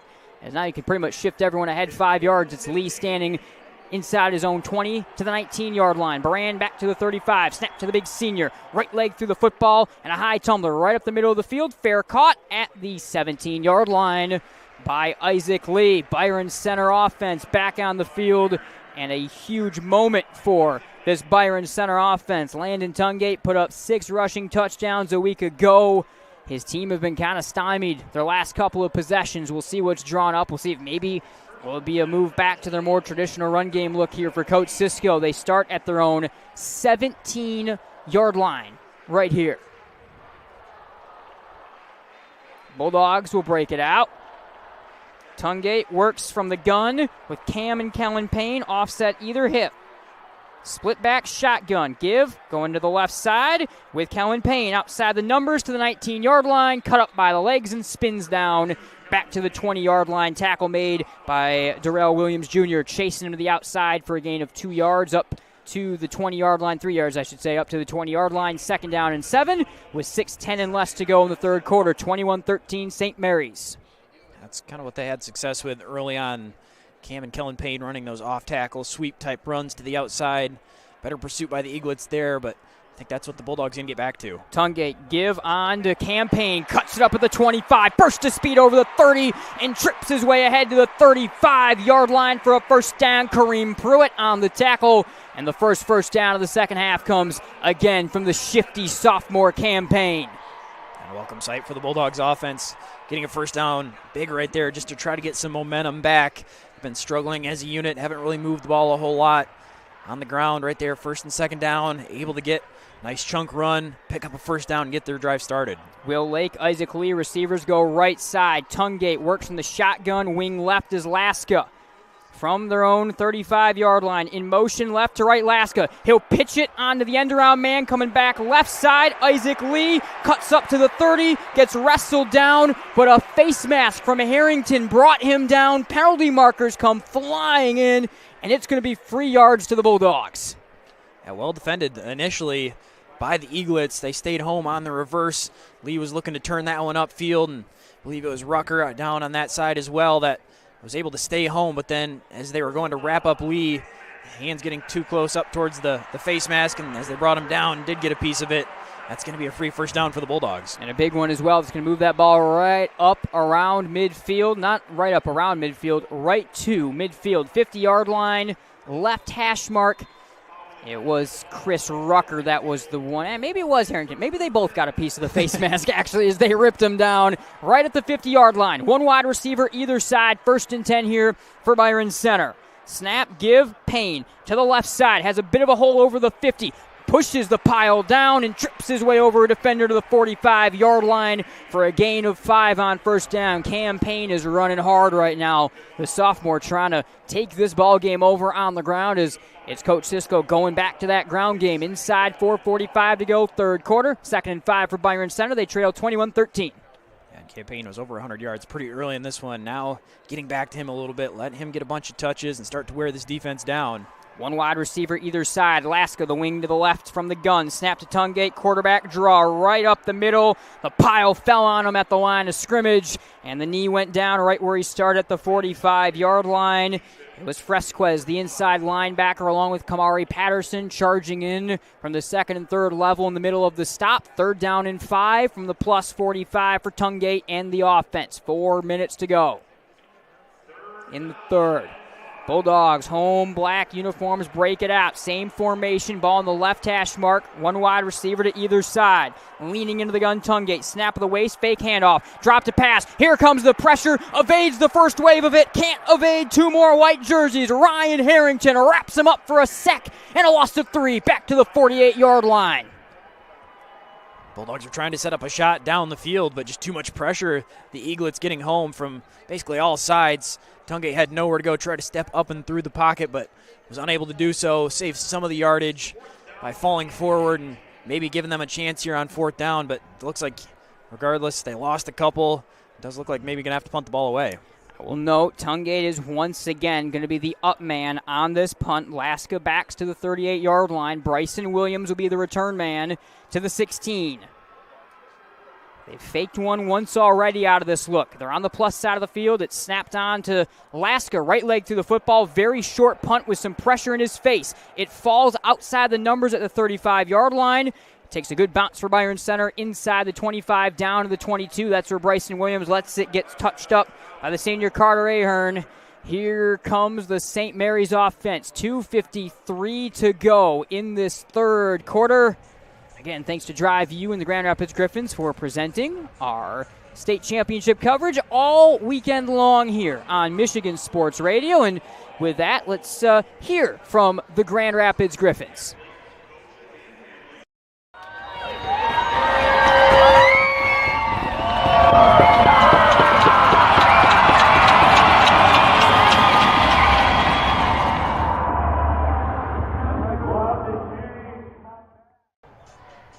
Also, of course, we want to thank Drive U, which is West Michigan's premier ride service. If you need a ride to a holiday party, how about just trying to save some money by not paying parking fees at the airport? Plus, adding the convenience of being dropped off at the door. Go to driveumi.com to schedule your next ride and leave the driving to us. That's driveumi.com. So the Byron Center offense, last drive, Chandler, they were able to come up with a huge stop. They were able to get the ball back to the offense. Looked like there was some movement there for the BC offense, but it winds up falling apart for them at the end of that drive after they got it in a plus field position. Now their defense is going to have to answer big one more time. Yeah, they will. I think a positive sign, a sign of life from the Bulldogs offense that they did get a couple first downs and drove into enemy territory. Maybe a bit surprised they didn't think about going for it there, is trying to capitalize on some of the momentum that they had gained. But Coach Cisco electing to choose his defense, putting them back out on the field, give them a longer field to try to work with. Still remaining in a one-score game. Right now, you look at on your Radio Plus Game Center screen, that stat, the turnovers. 1 for Byron Center, none for Orchard Lake St. Mary's. Talk about something that's just looming massively large over this football game.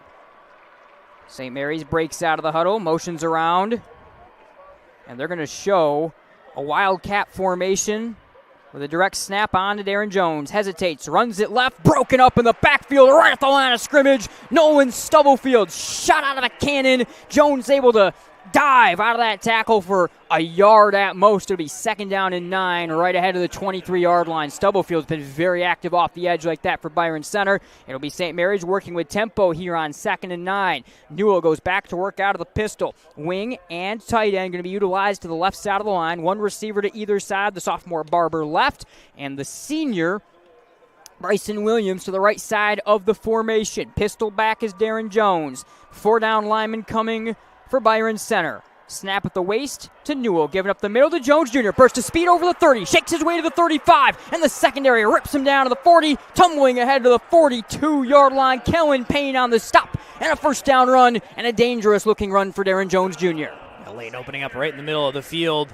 Run off center right guard gap right there, and just a wide-open lane for Jones to run through.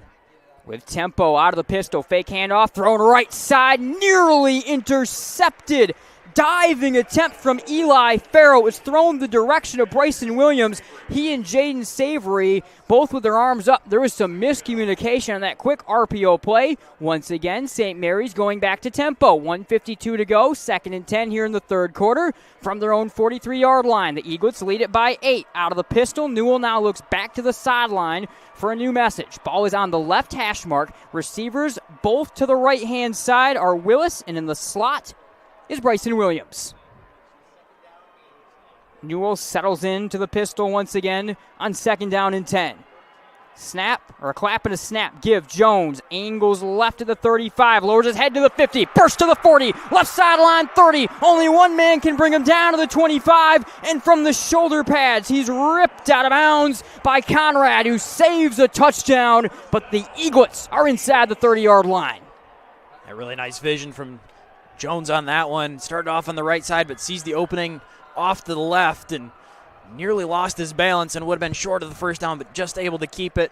A big chunk run. Low snap, handled, working with tempo. Newell steps up in the pocket, throws, caught 15-yard line. Lorenzo Barber, broken tackle at the 5, walking his way into the end zone. Touchdown, St. Mary's. There is a penalty marker, though, down back around the line of scrimmage. This one may be coming back. Yeah, right around the middle of the line of scrimmage, and Stubblefield for the Bulldogs signaling right away that this one's coming back. Likely a hold in the middle of the field. And that's exactly what it is.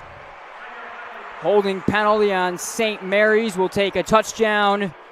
That was momentarily on the board, off the board right here. And the hold was to the big guy in the all-region guard, Antonio Johnson, who had a hold of Payne, who was coming in on the blitz right there. So this will turn it into 1st down and 20 for the Eaglets. They back to the Byron Center 36-yard line. Same formation. Newell out of the pistol. Pistol back. Darren Jones Jr. Snap at the waist. Give to Jones in the backfield. Able to break a pair of tackles. Turns it up past the line of scrimmage. Dives ahead to the 33-yard line. It should have been a loss of 4, 5, and it turned into a gain of 2 or 3. Yeah, very nearly a tackle for loss. A couple Bulldogs had a shot at him, but Jones just able to split the defenders and turn that into not another negative play and back them up even further on 2nd down. Still well behind the chains, but avoided a negative play right there. It was Van Dam that made the first contact for, I think, the first time today. Will be a spread 4-wide formation on 2nd and 17. Low snap of the knees. Settled by Newell. Here comes the pressure. Throws it short right side. In and out of the arms of the sophomore, Chad Willis. Incomplete. It will be 3rd and 17. Well, penalties have just been such a big factor in this game. Now 7 for 65 yards after that last one for St. Mary's, and it could be a drive killer. 56 seconds to go in the 3rd quarter. They got to go 17 yards from the 33 here on 3rd down. Newell will work from the shotgun. Ball in between the hashes, 3 receivers right. All the way out wide to the right numbers is Bryson Williams. Tailback is Jones, offset the right hip of the senior Newell, who looks back to Coach Gonzales to get the call relayed. Leading into the gun, little left on the snap, snagged. Here comes the pressure. Newell running for his life left. Throws it away. 15 yards out of bounds left side as he got out of the pocket. 4th and 17. Interesting decision time. You're up to the 33-yard line. 4th and 17 here. And it looks like the offense is going to be staying out, as you would probably expect. Likely outside the leg range for either Kiefer or Hardenberg, and plus you're too far ahead for a punt. So the offense is going to try to kind of send it down the field, see if they can pick up 17 yards on 4th down. Big moment, 21-13, late inside the final minute of the 4th quarter. 2-by-2 spread formation. Snap at the waist. Newell to throw. Here comes the pressure. Throws it left side. Wide open. Caught at the 5-yard line. Into the end zone. Touchdown. Angelo Chapman, the junior, broke free down the left hashes. And St. Mary's strikes again. 27-13. Not a lot of plays in the playbook for 3rd and long like that, and almost expecting just an arm punt situation down the field, but instead a breakdown in the coverage right down the seam. Chapman finds an opening. Newell hits him in stride, and a touchdown. Huge right there. Bulldogs a chance to keep it a 1-score game, get off the field, get another defensive stop, and instead, the Eaglets hit a huge play. Angelo Chapman, as Kiefer is going to be able to add the extra point with the left foot, 28-13. Angelo Chapman had only caught 10 passes this year before this game for 158 yards and 2 touchdowns. The junior could not have come up any bigger on that one, as St. Mary's will extend it to 28-13 with less than a minute to go in this 3rd quarter. Do not go anywhere. We'll be right back here from Ford Field. Was founded based on the belief that the interests of our clients must always come first. We listen and understand your objectives before making a recommendation. We customize the portfolio of investments to fit your goals. It is our commitment to provide a strong line of communication. Our services include family wealth management, saving for retirement, and estate planning and trust services. Getting started is as easy as picking up the phone. After all, when everything is said and done, isn't it about time? It's the final game, folks. This one wins the series. Struck out with the cheap seats? Important things aren't worth compromising. At Farmers, we offer both quality insurance and great savings. Here, take mine. We are Farmers. Bum, bum, bum, bum, bum. Game night is presented in part by Farmers Insurance, Bennett Center Agency, for all auto, home, specialty, life, and commercial insurance. See what a center can do for you.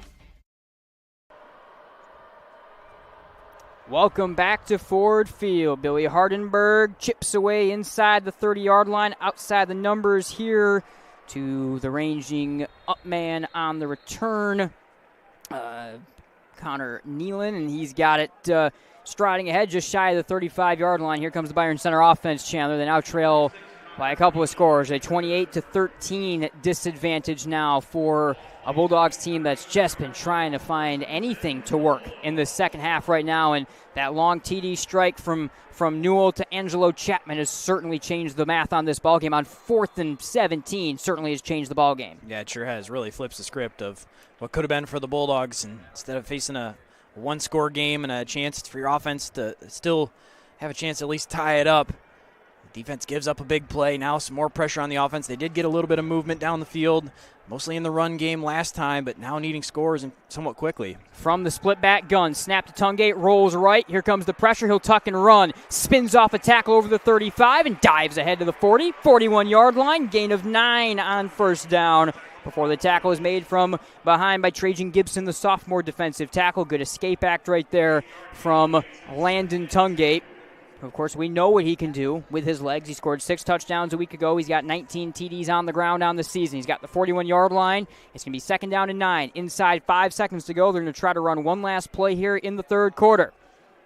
Motion to Laska, high snap right at the end of the quarter. On to Tungate, running left, breaks free over the 50, racing to the 35, gets chased down from behind, inside the 35, tripped down inside the 30, down to the 26-yard line. Tungate, a big one to end the third quarter as Byron Center's got some momentum as we go to the final frame of play. It's 28-13 Orchard Lake St. Mary's, but Landon Tungate, a couple of good runs in a row, lighting up Ford Field. We'll be right back for the final 12 minutes of the Division II season.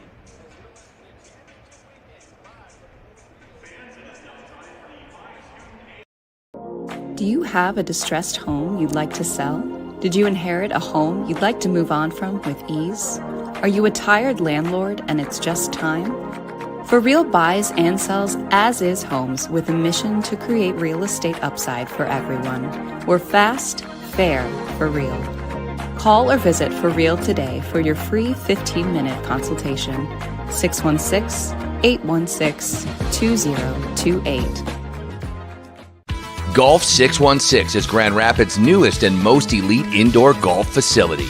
A place where you can refine your swing, compete in a league, or simply enjoy a round of golf with friends. Golf 616, the perfect place to sharpen your game when you can't get out on the links. Located on West River Drive and 131 in Comstock Park. Find them on Facebook or online at golf616michigan.com. All right, welcome back to the Division II State Championship game here from Ford Field. Nate Dreyer, Chandler Timmer, 12 minutes to go. Byron Center down a couple of scores, 28-13, but Landon Tungate, CT, last 2 plays of that third quarter, I should say, coming up big with a couple of big runs, went 30-plus on that last one to push his team all the way down to the 27-yard line. Yeah, and I think that's what they have to get back to if they want a chance to make the comeback in this one. Tungate, just such a big part of their offense, especially with his legs. They've been trying to run him between the tackles and really didn't have a whole lot of success.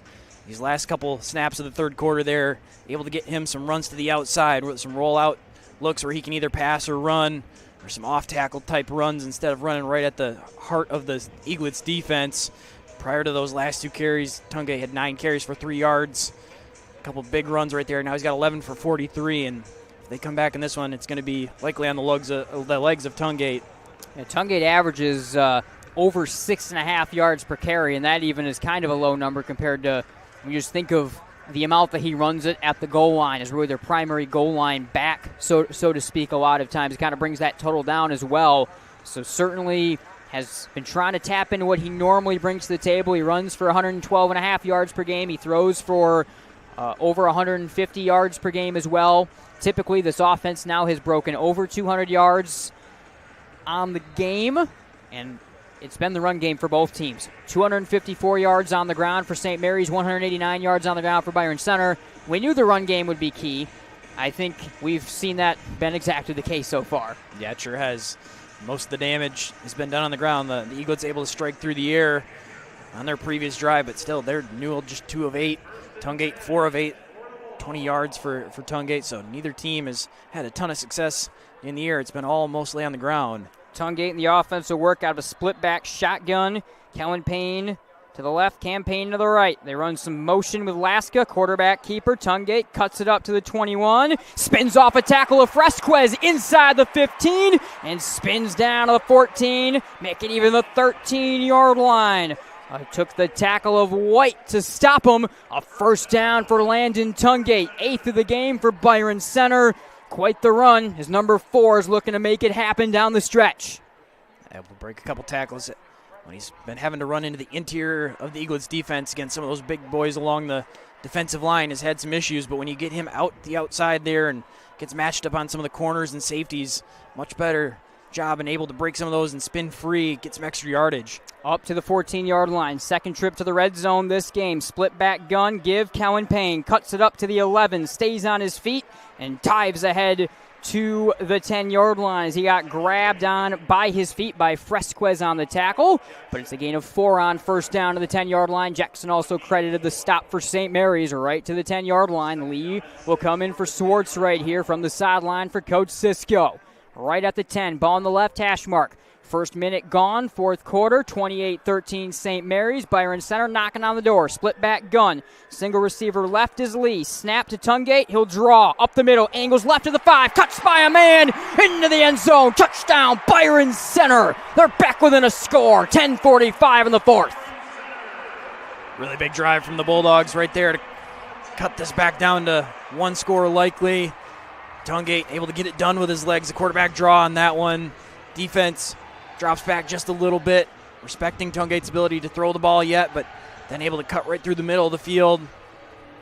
A little jump to get by a defender and into the end zone, and the Bulldogs offense has life. Great work by Tungate. They put it completely on the legs of number 4 on that drive.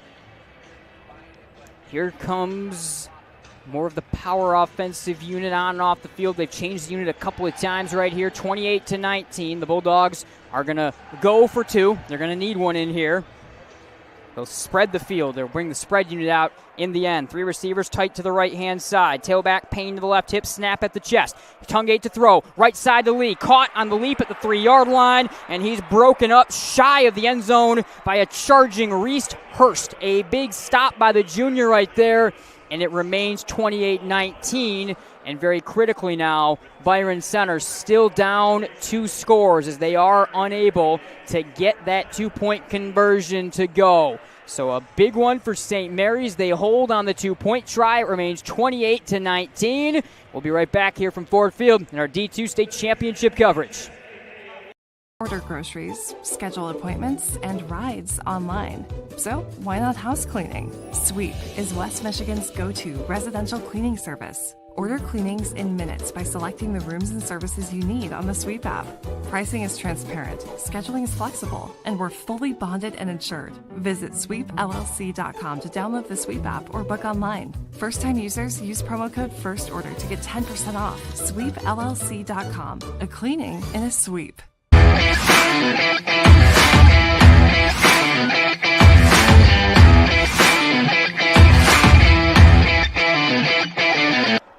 Byron Center back on the board, 28-19. Dawson Hillard with the ball on the tee at the 40, left to right across your radio dial with 10:45 to go in the fourth. Will stride forward. It's a pooch kick up the middle of the field, but penalty markers are flying on that kick from both sides of the kicking unit, so it looks like it's going to likely be an infraction there. And the ball coming back at least 5 more yards right here. St. Mary's, by the way, was ready for an onside kick. They had only Bryson Williams back as a deep man, and the onside, or offsides, I should say, penalty will bring this one back now to the 35-yard line for the kick. Everyone else is going to be within about 15 yards of the ball for St. Mary's. Bryson Williams, the lone deep man, back to the 20. Now Reese Hurst is also going to join him as Hurst goes about 5 yards angled right inside of Williams to the 25-yard line. 10:45 in the fourth quarter, down to a 9-point game. Byron Center scored. They elected to go for 2, did not get it. Ball now goes back to the 35-yard line. Line of black jerseys with the orange numbers. Stride forward. Dawson Hillard strikes the right foot through the football. A tumbler angles outside the numbers. Gathered by the up man at the 35-yard line. On that snag was Beckett Kiefer. And Kiefer, who also, as we know, has been adding the extra points. It's actually Bryce Jadzik, the senior. That was the one that corralled it. 16 for St. Mary's. He corrals around the 35-yard line, got the 37. And here comes the OLSM offense. 10:37 to go right now in the ball game.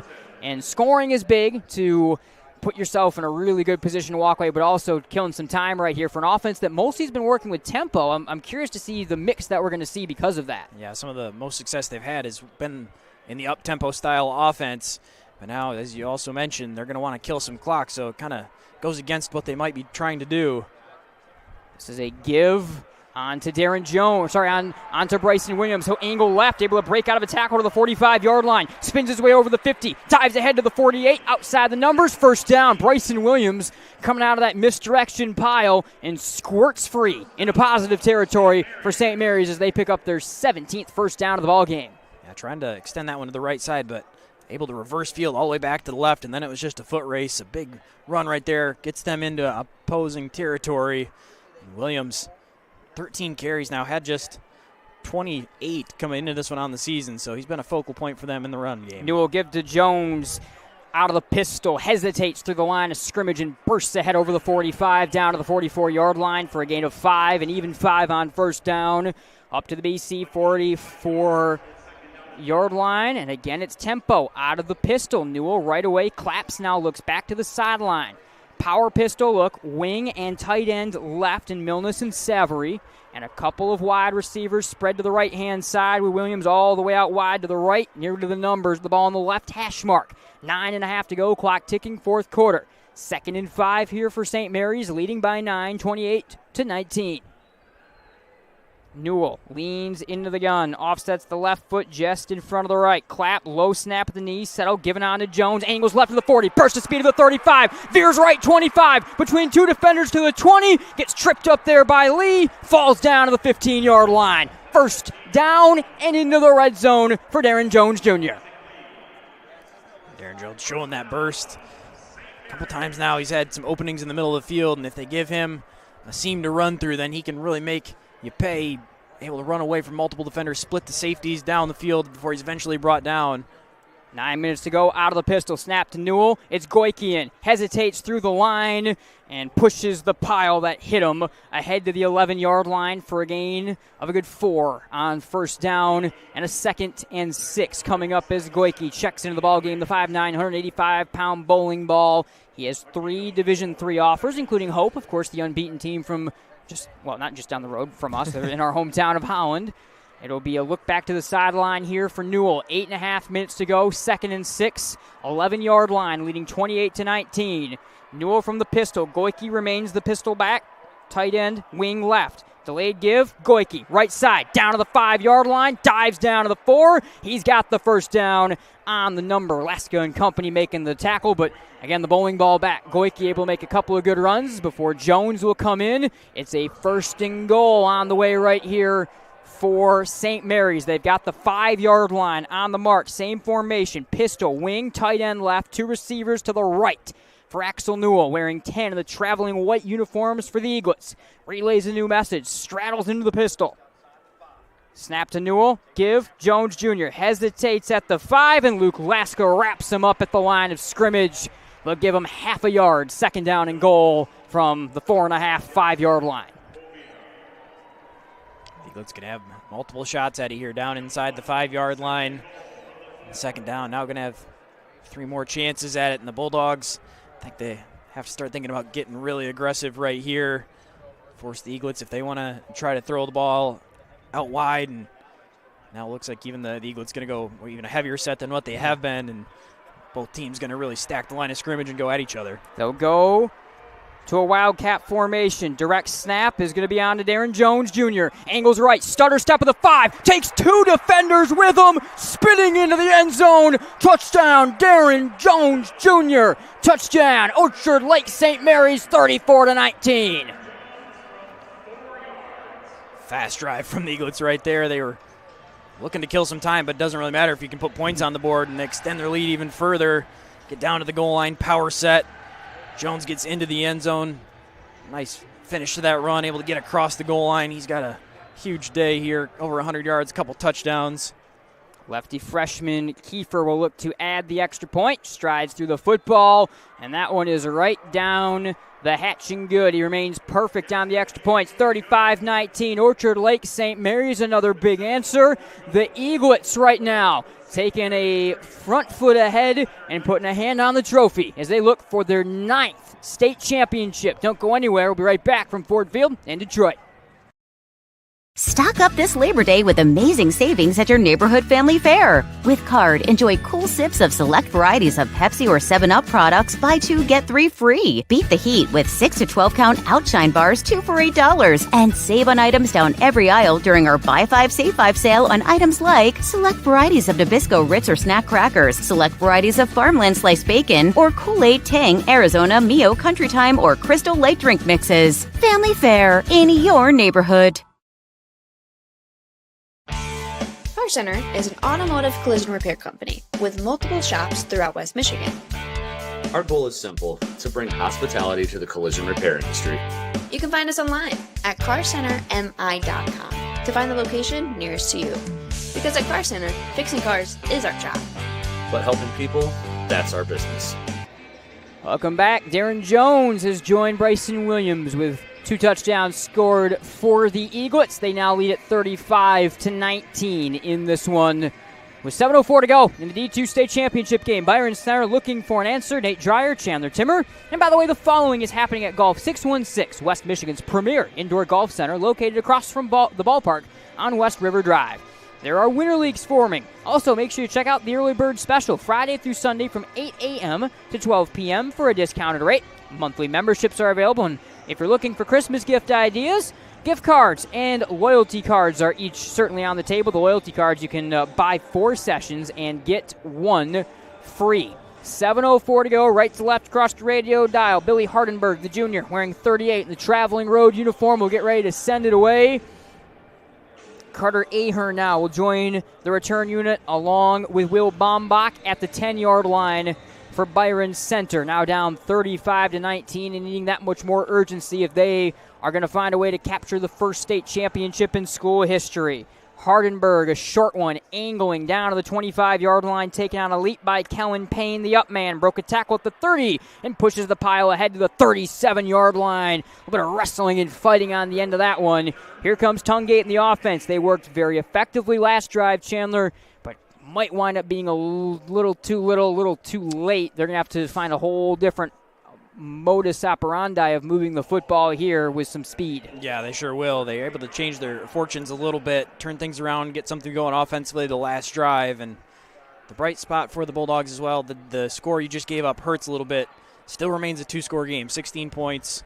If they can drive down the field, it'll be a little more difficult needing 2 touchdowns and 2-point conversions, but still just 2 scores. Tungate rolling right to pass, stepping up in the pocket. Here comes the pressure, slips the tackle and gets twisted down to the 41-yard line by Chase Arnold. It was an escape act to somehow find 3 yards there by Tungate as he was chased by the pressure immediately on that rollout. 6:41 and less to go, fourth quarter. 2nd and 7 for the Bulldogs from their own 41. They trail 35-19 in the D2 championship game. Tungate breaks him out from the gun. 3 wide set, ball on the right hash mark. Pair of receivers go left. Lee isolates right. 3 down linemen coming for St. Mary's. Snap at the chest. Tungate winds, fires right side. Low pass to Lee. He's able to snag it and fall down to the 45-yard line. It'll be 3rd down and 3 right here for the Bulldogs. 6:10 and less to go. They're taking some time off the clock. Now trying to work with a bit more tempo. They go no huddle, 4 wide set on 3rd and 3 from their own 45. Snap of the waist, drop to pass. Tungate stepping up in the pressure. Here comes Chase Arnold. He's able to escape him. Has the first down. Sidestep move 50. Burst of speed 40. Over the 35 and twisted down to the 29-yard line. A touchdown saving tackle from Luke Jackson. A magic act again from Landon Tungate. Gets the first and much more. Yeah, Landon Tungate just carrying his offense right now. The undesigned pass and just tucks it, works his way through the middle of the field in the big conversion. Working with some speed, thrown right flat off the no huddle to Landon Conrad, and he's going to lose 2 yards as he was immediately run into by Chris Rucker on that tackle. 2nd down and 12. 5.5 to go right here for Byron Center. Back to working with plenty of tempo in their attack. 4 wide receivers set, 2 to either side. Snap to Tungate. Here comes the pressure from Arnold. Down he is able to stay on his feet now. Down he goes. He is able to originally turn from the pressure from Arnold, but Williams Jr. was right there in his face after he somehow avoided the big chase. Arnold, 3rd down and 18, and Byron Center and Coach Cisco will have to call their 2nd timeout of the half. We'll stay with you through this timeout.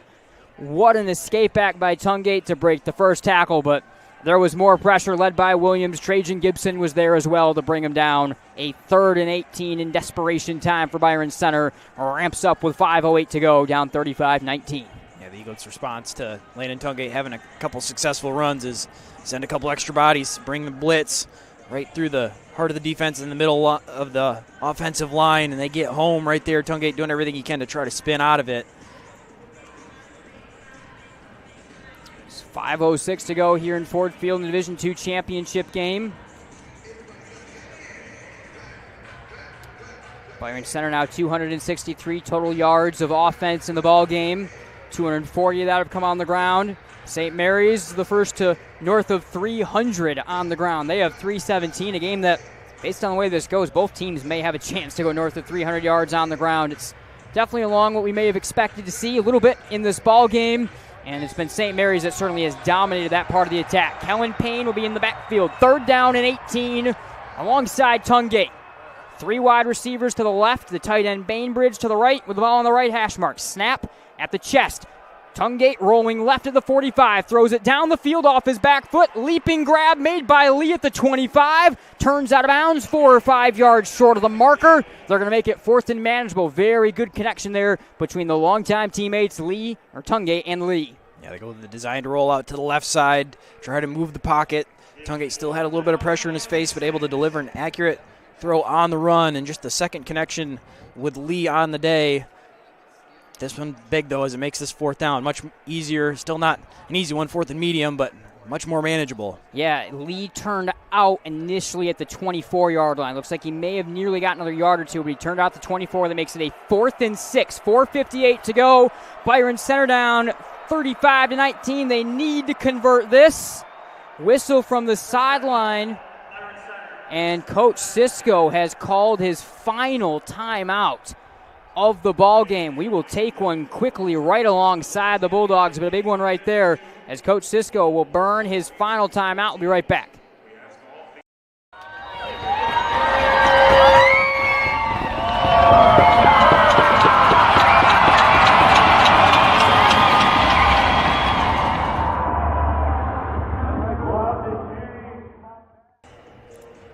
.458 to go. Timeouts were a big talking point a day ago on this field, driving in about this exact same part of the football field and are right now as well, as Coach Cisco has taken his final timeout for Byron Center. 4:58 to go, 4th and 6. I mean, you hate to burn the timeouts, but you got to get this right. If you're going to have any chance of staying alive and pulling a miraculous comeback to win the first state title in school history, you have to convert here from the 24-yard line. You got to get 6 yards.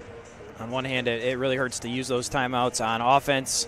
You'd like to save them to, if your defense is back out on the field, try to stop the clock and give yourselves a chance. But as you said, it really doesn't mean anything.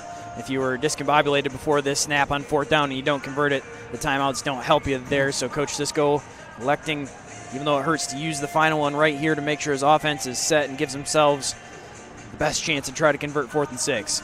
35-19, St. Mary's, 4:58 to go in the ball game. 4th and 6 for the Bulldogs on the 24-yard line.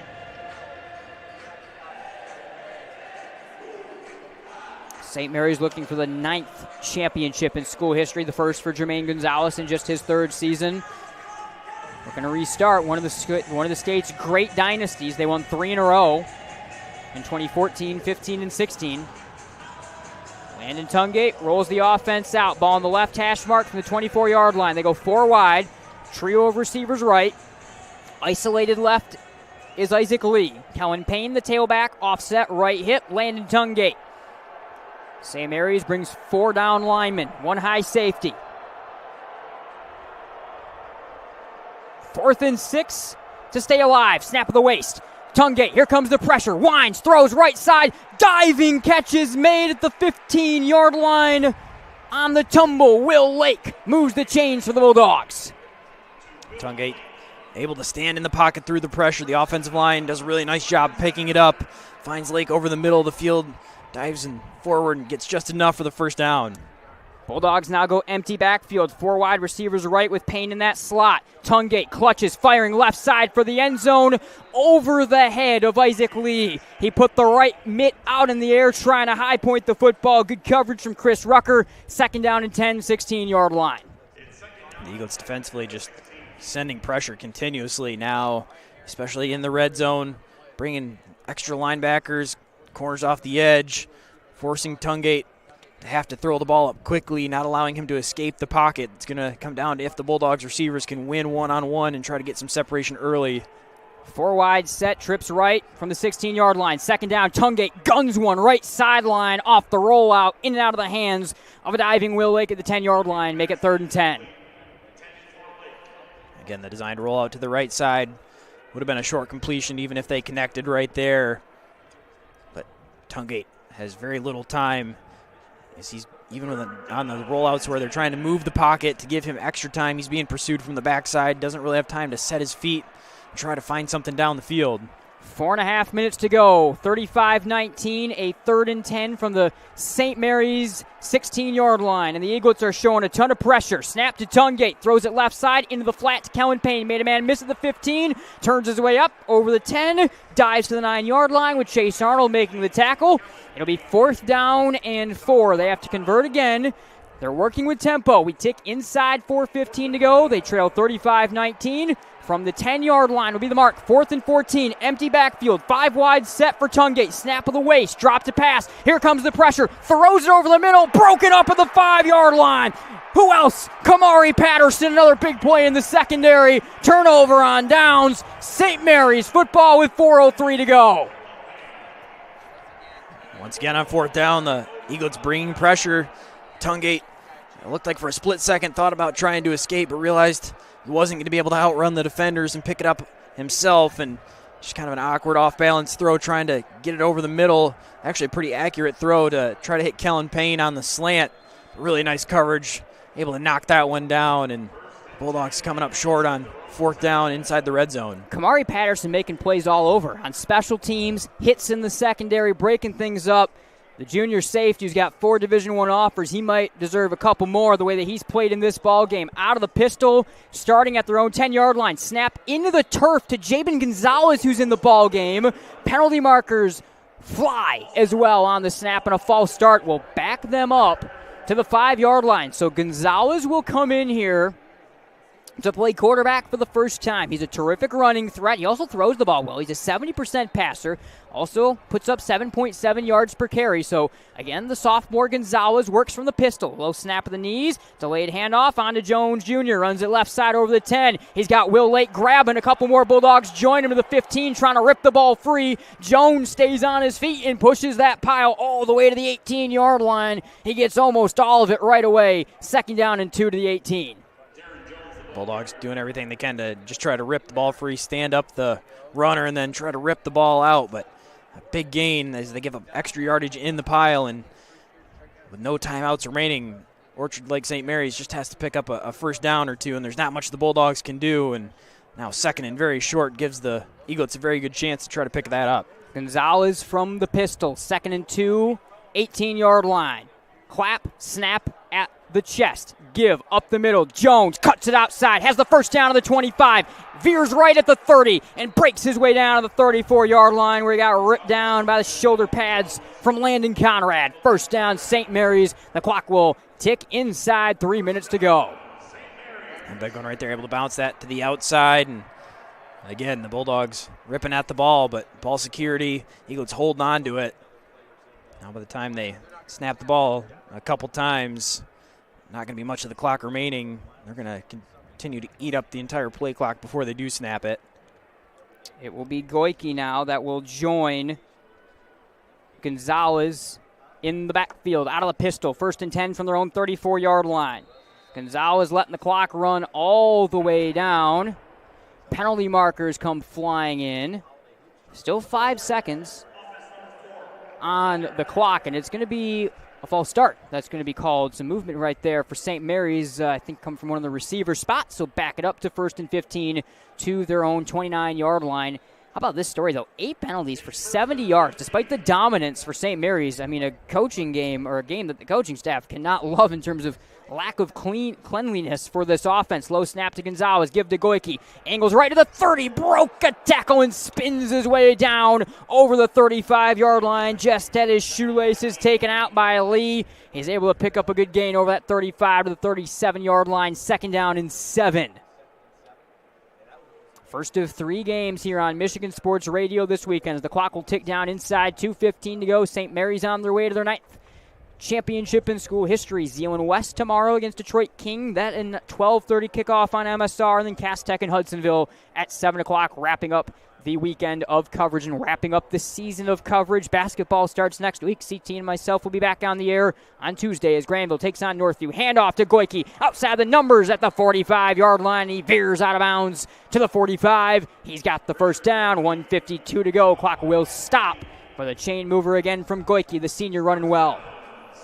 And the coaching staff probably wanted Goike to stay in bounds right there, but they pick up the first down. So regardless, moving the chains, and now to the point where they can likely kneel this one out if they want to do so.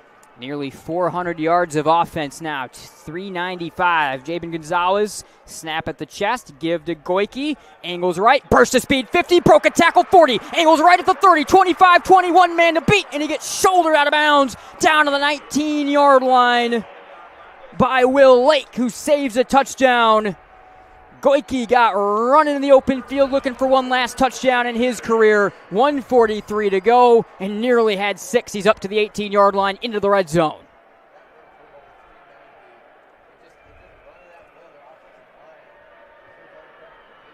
Well over 400 yards of offense now, and pretty much all of it on the ground for St. Mary's. 1:43 to go from the 18-yard line. Out of the pistol, Gonzales. Give to Goike. Swarmed in the backfield, and Bainbridge will make the tackle along with Eli Farrow.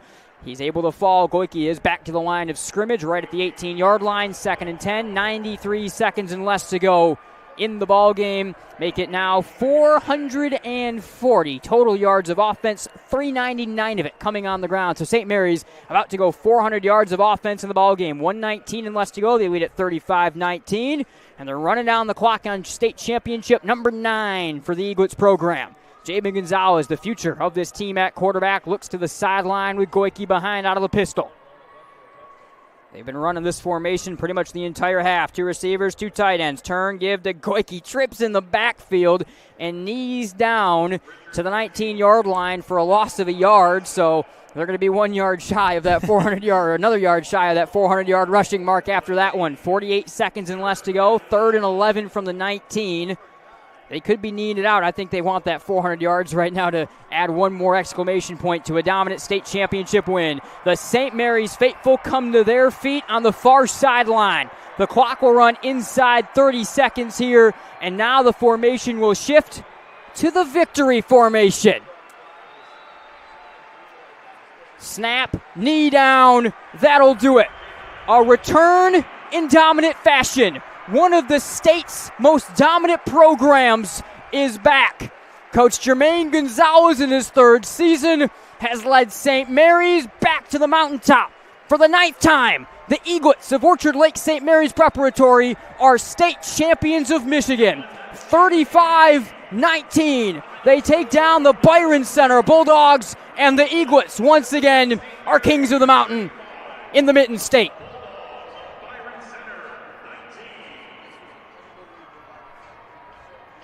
What a season for Byron Center. Again, the first time they won a regional championship in school history, the first time they made it, obviously, then here to Ford Field in school history, but this is an incredibly talented St. Mary's team with so many next-level players, and as this game wore on, Chandler, you could just tell that the Eaglets were able to have that push up front, and they were able to dominate the second half. It started that turnover they forced, and they never let up. Yeah, they really did, and the Bulldogs threw the first punch, had a quick start, but St. Mary's able to respond pretty well, and over the course of the game, their dominance and their physicality wearing away at the Bulldogs.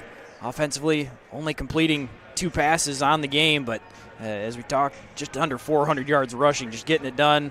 Multiple guys over 100 yards, another one very close to it, and really excelling in the trenches. Offensively, of course, in the run game. Defensively, getting a lot of pressure on the quarterback, and got it done here in the state championship game. The only time that the Eaglets did not score when they were able to reach the red zone was that final drive when they wound up kneeing out the clock at the end anyway. They were dominant in this ball game whenever they had a chance to put the critical points on the board. We have got a ton to get to in our MGN Shop post-game show, so do not go anywhere. We'll be right back here from Ford Field. Don't just find yourself, make yourself. Start businesses, build bridges, save lives, raise a whole city. This is your future, so take it and move all of us forward. Rapid Sports Hall of Fame celebrates the city's rich sports history by honoring prominent West Michigan athletes and those who have contributed greatly to sports on a local, state, or national level. A class is elected each year and then honored at an induction ceremony in the fall. They also prevent annual events in support of West Michigan athletics, and they raise funds to support local youth organizations and charities. Follow them on Facebook or check out the pictures and biographies of all 181 inductees at grsof.com. Car Center is an automotive collision repair company with multiple shops throughout West Michigan. Our goal is simple, to bring hospitality to the collision repair industry. You can find us online at carcentermi.com to find the location nearest to you. Because at Car Center, fixing cars is our job. But helping people, that's our business. The pulse of our community flows through all of us. Your blood donation keeps it strong. Schedule your donation at versity.org or call 866-MI-BLOOD. Together, we are a beacon of hope. Uccello's Restaurante is where great food and sports come together. There's something for everyone from a variety of handcrafted pizzas along with classic Italian dishes. With over 50-plus TVs in each location, you won't miss any action of the big game. Plus, they deliver. To check out their menu or order online, go to uccellos.com. Check us out to see why we're the #1 sports lounge in the area. The 76 Diner and Truck Stop would like to invite you and your families to come and check out their diner. With locations in both Byron Center and Coopersville, they're a great place to stop before or after the game. They have a wide variety of menu choices to feed all the kids. They serve breakfast hot all day, and they're able to accommodate all of your large group needs. Their full menu is available for takeout orders, and they have online ordering at 76truckstopdiner.com. Welcome back, MGM Shop postgame show. Nate Dreyer, Chandler Timmer here from Ford Field, 35-19. St. Mary's Prep, state champions in Division II, once again for the 9th time, as we mentioned, in school history. Chandler, I'll give it to you, and you can break down some stats. We'll take a look at some highlights from this one. All right, we'll start with Byron Center. Through the air, Landon Tungate was 9 of 16 for 49 yards. On the ground, campaign 8 carries for 122 yards and a touchdown. Tungate had 16 carries for 90 yards and a touchdown. Kellen Payne, 6 carries, 24 yards and a touchdown. Laska had 2 carries for 4 yards. Receiving, Lee 2 for 16. Campaign 2 for 12. And then a bunch of guys with 1 reception. Lake had 8 yards. Kellen Payne 6. Ricketts 5. Laska 4. And Conrad -2 for Orchard Lake St. Mary's. Just 2 of 8 through the air for Newell, but for 41 yards and a touchdown. Rushing, that's where most of their damage was done. Darren Jones, 21 for 181 and 2 touchdowns. Bryson Williams, 13 for 109 and 2 touchdowns. Goike, 11 for 71. Barber, 3 for 21. Newell, 4 for 16. Receptions, Chapman had the 1 reception for 33 yards and a touchdown, and Darren Jones had 1 reception for 8 yards. Yeah, some team-wide stats for St. Mary's. Total offense, like you see on your screen, 438 yards. 397 of that came on the ground. Byron Center put up 289 in this ballgame. 240 came on the ground. We knew the run game was going to be critical. Both teams threw for less than 50 yards, and certainly that wound up being the case. And the team that dominated on the ground wound up down the stretch dominating the football game. Let's take a look at some second-half highlights. It was 14-13 into the break. St. Mary's leading. Byron Center got the football, but then this play wound up turning the entire ball game on its head. It was Harrington the hit, and it was the big guy, Kyrie Williams, running it all the way back inside the 5-yard line to set up a St. Mary's touchdown a play later. Williams, the big guy, rumbles inside the 5, down to the 4-yard line. First and goal, Orchard Lake St. Mary's. The defense coming up with a huge play, a blindside hit, and the big guy rumbles inside the 5. It would be Bryson Williams to punch it in one play later. And then St. Mary's would be able to get a stop, up 21-13, get the ball back. They were backed up 4th and 17 from the 33-yard line. Looked like Byron Center was about to get a stop, but Axel Newell had different thoughts, and so did Angelo Chapman. Open, caught at the 5-yard line, into the end zone, touchdown, Angelo Chapman, the junior, broke free down the left hashes, and St. Mary's strikes again, 27-13. Byron Center then down a couple of scores, had an answer. Landon Tungate and his legs took over in the early part of the fourth quarter. He was able to plunge in the end zone. They would go for 2 and not get it, so ultimately they would not get within a score, but they were able to get within 9 points after this touchdown from Tungate. Split back gun, single receiver left is Lee, snap to Tungate, he'll draw, up the middle, angles left to the 5, touched by a man, into the end zone, touchdown, Byron Center. They're back within a score, 10:45 in the fourth. Darren Jones Jr. had a dominant game and certainly led the way with over 180 yards rushing. His second touchdown of the game would ultimately be the one to put this ball game away, made it 35-19. Beyond to Darren Jones Jr. Angles right, stutter step of the 5, takes 2 defenders with him, spinning into the end zone. Touchdown, Darren Jones Jr. Touchdown, Orchard Lake St. Mary's, 34-19. St. Mary's goes and celebrates in raucous fashion with their student section on the far side here of Ford Field. Still have a lot to get to. Don't go anywhere. We will be right back on this MGN Shop postgame show. We've got a quartet of awards to hand out. We're going to look back on this game, look back on our season as well as Game Night on Michigan Sports Radio's 2024 football season coverage is going to close out in just a few minutes. 35-19, St. Mary's over Byron Center. Do not go anywhere.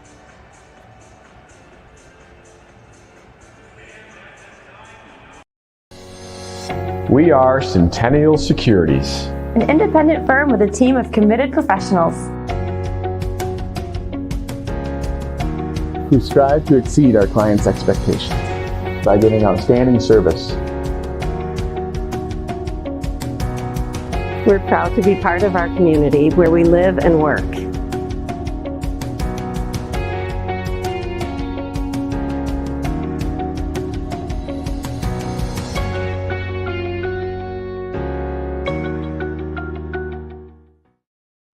Gear up this season with the MGN Shop, featuring everything from t-shirts, sweatshirts, hats, and outerwear, to water bottles, stickers, and other accessories that help show off your style and your support of Game Night, the Granville Bulldogs, and more. To shop, click on the Shop Merch tab at the top of MichiganGameNight.com and browse nearly 50 items. And be sure to check in frequently as new items are added throughout the season. That's the MGN Shop through MichiganGameNight.com.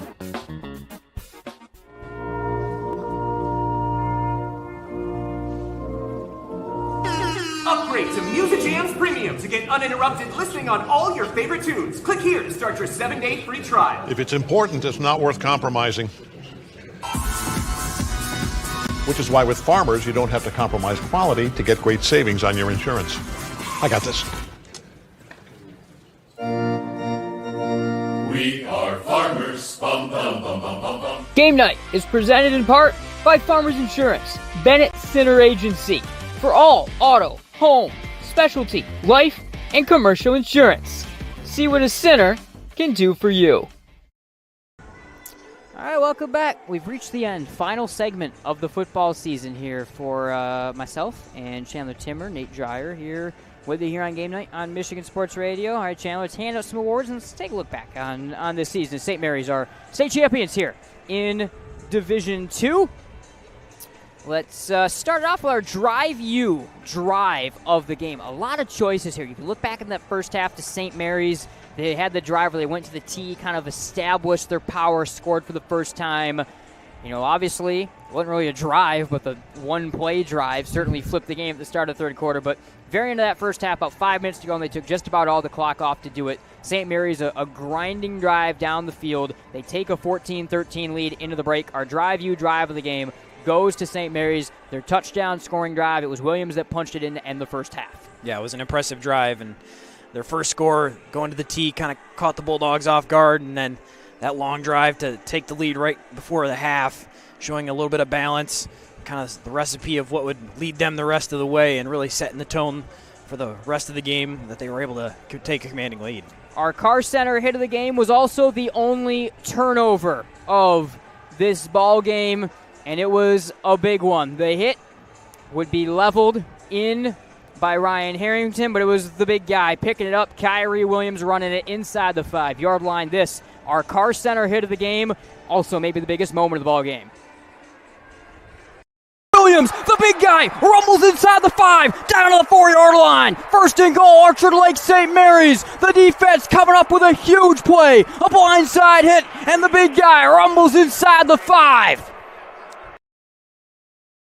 There were some big hits in this game, to say the least, but that was the easiest we've had probably choice all year, I think, on the Carr Center hit of the game. Yeah, it definitely was. Harrington delivering that hit from the blind side, Tungate rolling out to the left side, never really saw him, and it really flipped the game. It was a 3rd and long, and able to get the strip sack, set up an easy score. Bulldogs were still very much in it and able to fight the rest of the way. But that one, getting the stop defensively, giving the offense an incredibly short field, and a one-play drive followed it to score and extend the lead. Lastly, our player of the game, presented by the Farmers Insurance Bennett Center Agency for all auto, home, specialty, life, and commercial insurance needs. See what a center can do for you at 616-980-4949. Darren Jones Jr., senior tailback, 21 carries, 181 yards, couple touchdowns, had a long of 31, but when they needed the yards, Jones Jr., especially down the stretch in that second half, made it happen. Of course, Bryson Williams was incredible, and he's got a chance to win Mr. Football, but 8.6 yards per carry. The featured running back that got 21 touches, Jones, and a couple touchdowns, was very impressive, and there have been some great performances today on this field. This was one of the best ones yet. Yeah, it sure was. A bunch of big plays showing off his speed in the second and third levels once he was able to get there. As mentioned, got some help from Bryson Williams to help stretch the field and what he was able to do in some of those runs to the outside. But Darren Jones, being the featured back, big night from him and a really incredible performance on the biggest stage. Of course, that hit earlier was big, but how about our Centennial Securities play of the game? Centennial Securities, by the way, is focused on offering our clients the best investment products, services, and advice. They provide recommendations and customized investment solutions specifically designed and customized for you and your unique goals. Visit centennialsec.com. There was one passing touch. There aren't really many passes in general in this ballgame. Axel Newell only completed 2 of them, but this one was for 33 yards to Angelo Chapman right down the hashes. He was open, he scored, and this one really helped St. Mary's walk away. Our Centennial Securities play of the game, 33 yards, Axel Newell to Angelo Chapman. Open, caught at the 5-yard line, into the end zone, touchdown, Angelo Chapman, the junior, broke free down the left hashes, and St. Mary's strikes again, 27-13. So that all gets us added up, of course, to 35-19, St. Mary's over Byron Center. What a contest it was. St. Mary's just really, we talked about it, able to show that muscle down the stretch when it was all said and done. I had my pre-recorded 7-minute block at the start of the game. I'll give some more thoughts in a second. But CT, take a look back at this season. Of course, great to end at Ford Field again. But, I mean, we saw more teams than we've ever seen on a year here on game night. Got to see some really, really fun contests as well. And always great to be able to end it at Ford Field. Yeah, it sure is. Another incredible season. Always seems to fly by. Seems like just a few weeks ago we were on a road trip down to Ohio and sweating it out at 105 degrees in the press box. And if you ask me, it feels like just a week ago. But, yeah, to end it here with a road trip to Ford Field is the perfect way to do so. Of course, got to cover a bunch of really great teams, a bunch of really great games along the way, and had a lot of fun doing so, adding some new wrinkles as well that you were able to come up with, and thank you for taking me along the regular season and then, of course, the drive to Detroit, and appreciate that, and another fun season. Yeah, absolutely. Of course, I have to thank you, as always, for the amount of time and effort that CT puts into it, and there's a reason why I always say he is the best in the business, and so glad to be able to have him with for all of these years. Of course, thanks to all of our presenting sponsors, both with Michigan Sports Radio, but of course, for me personally, Centennial Securities and the Center Farmers Insurance Agency. Always like to do what we can to help represent those brands, and glad that they're able to help bring us some coverage. Of course, Michigan Sports Radio. I mean, they are huge, huge partners for us. I mean, obviously, we are on Michigan Sports Radio at the end of the day, and they're the ones that are able to make this happen. There's so many people behind the scenes and on the air at MSR that really put so much work in to making it happen. This is always a little bit bittersweet because, of course, we get to the end of the season. It's so fun to be at Ford Field and to see things end. But also, the good news is the season doesn't stop here. In fact, it doesn't even come close to stopping here. We're going to see everyone in like 72, however many hours. Tuesday night, we're back on the air, and it's an incredible game. Granville will be playing as we get to jump on back on with our Bulldogs, as Granville will be taking on Northview. They then have Byron Center on Friday on the road. We will have coverage of both of those games. There'll be video coverage on Tuesday. Season rolls over. I always love basketball. See, this is fun because we get to see so many different teams. There's so many great stories to cover. So can't wait to get basketball season down. Thanks to everyone that tuned in today. Thanks to everyone that tuned in all season long. Thanks to Centennial Securities. Thanks to the Center Farmers Insurance Agency. Thanks to Chandler Timmer. I am Nate Dreyer, signing off one final time this football season here on Game Night on Michigan Sports Radio. The final from Ford Field. Orchard Lake St. Mary's Preparatory 35, Byron Center 19. For the 9th time in school history, the Eaglets are state champions. Thanks for tuning in all year long. We'll see y'all in a couple days. Basketball season right around the corner. We're on the air Tuesday right back here on Game Night on MSR.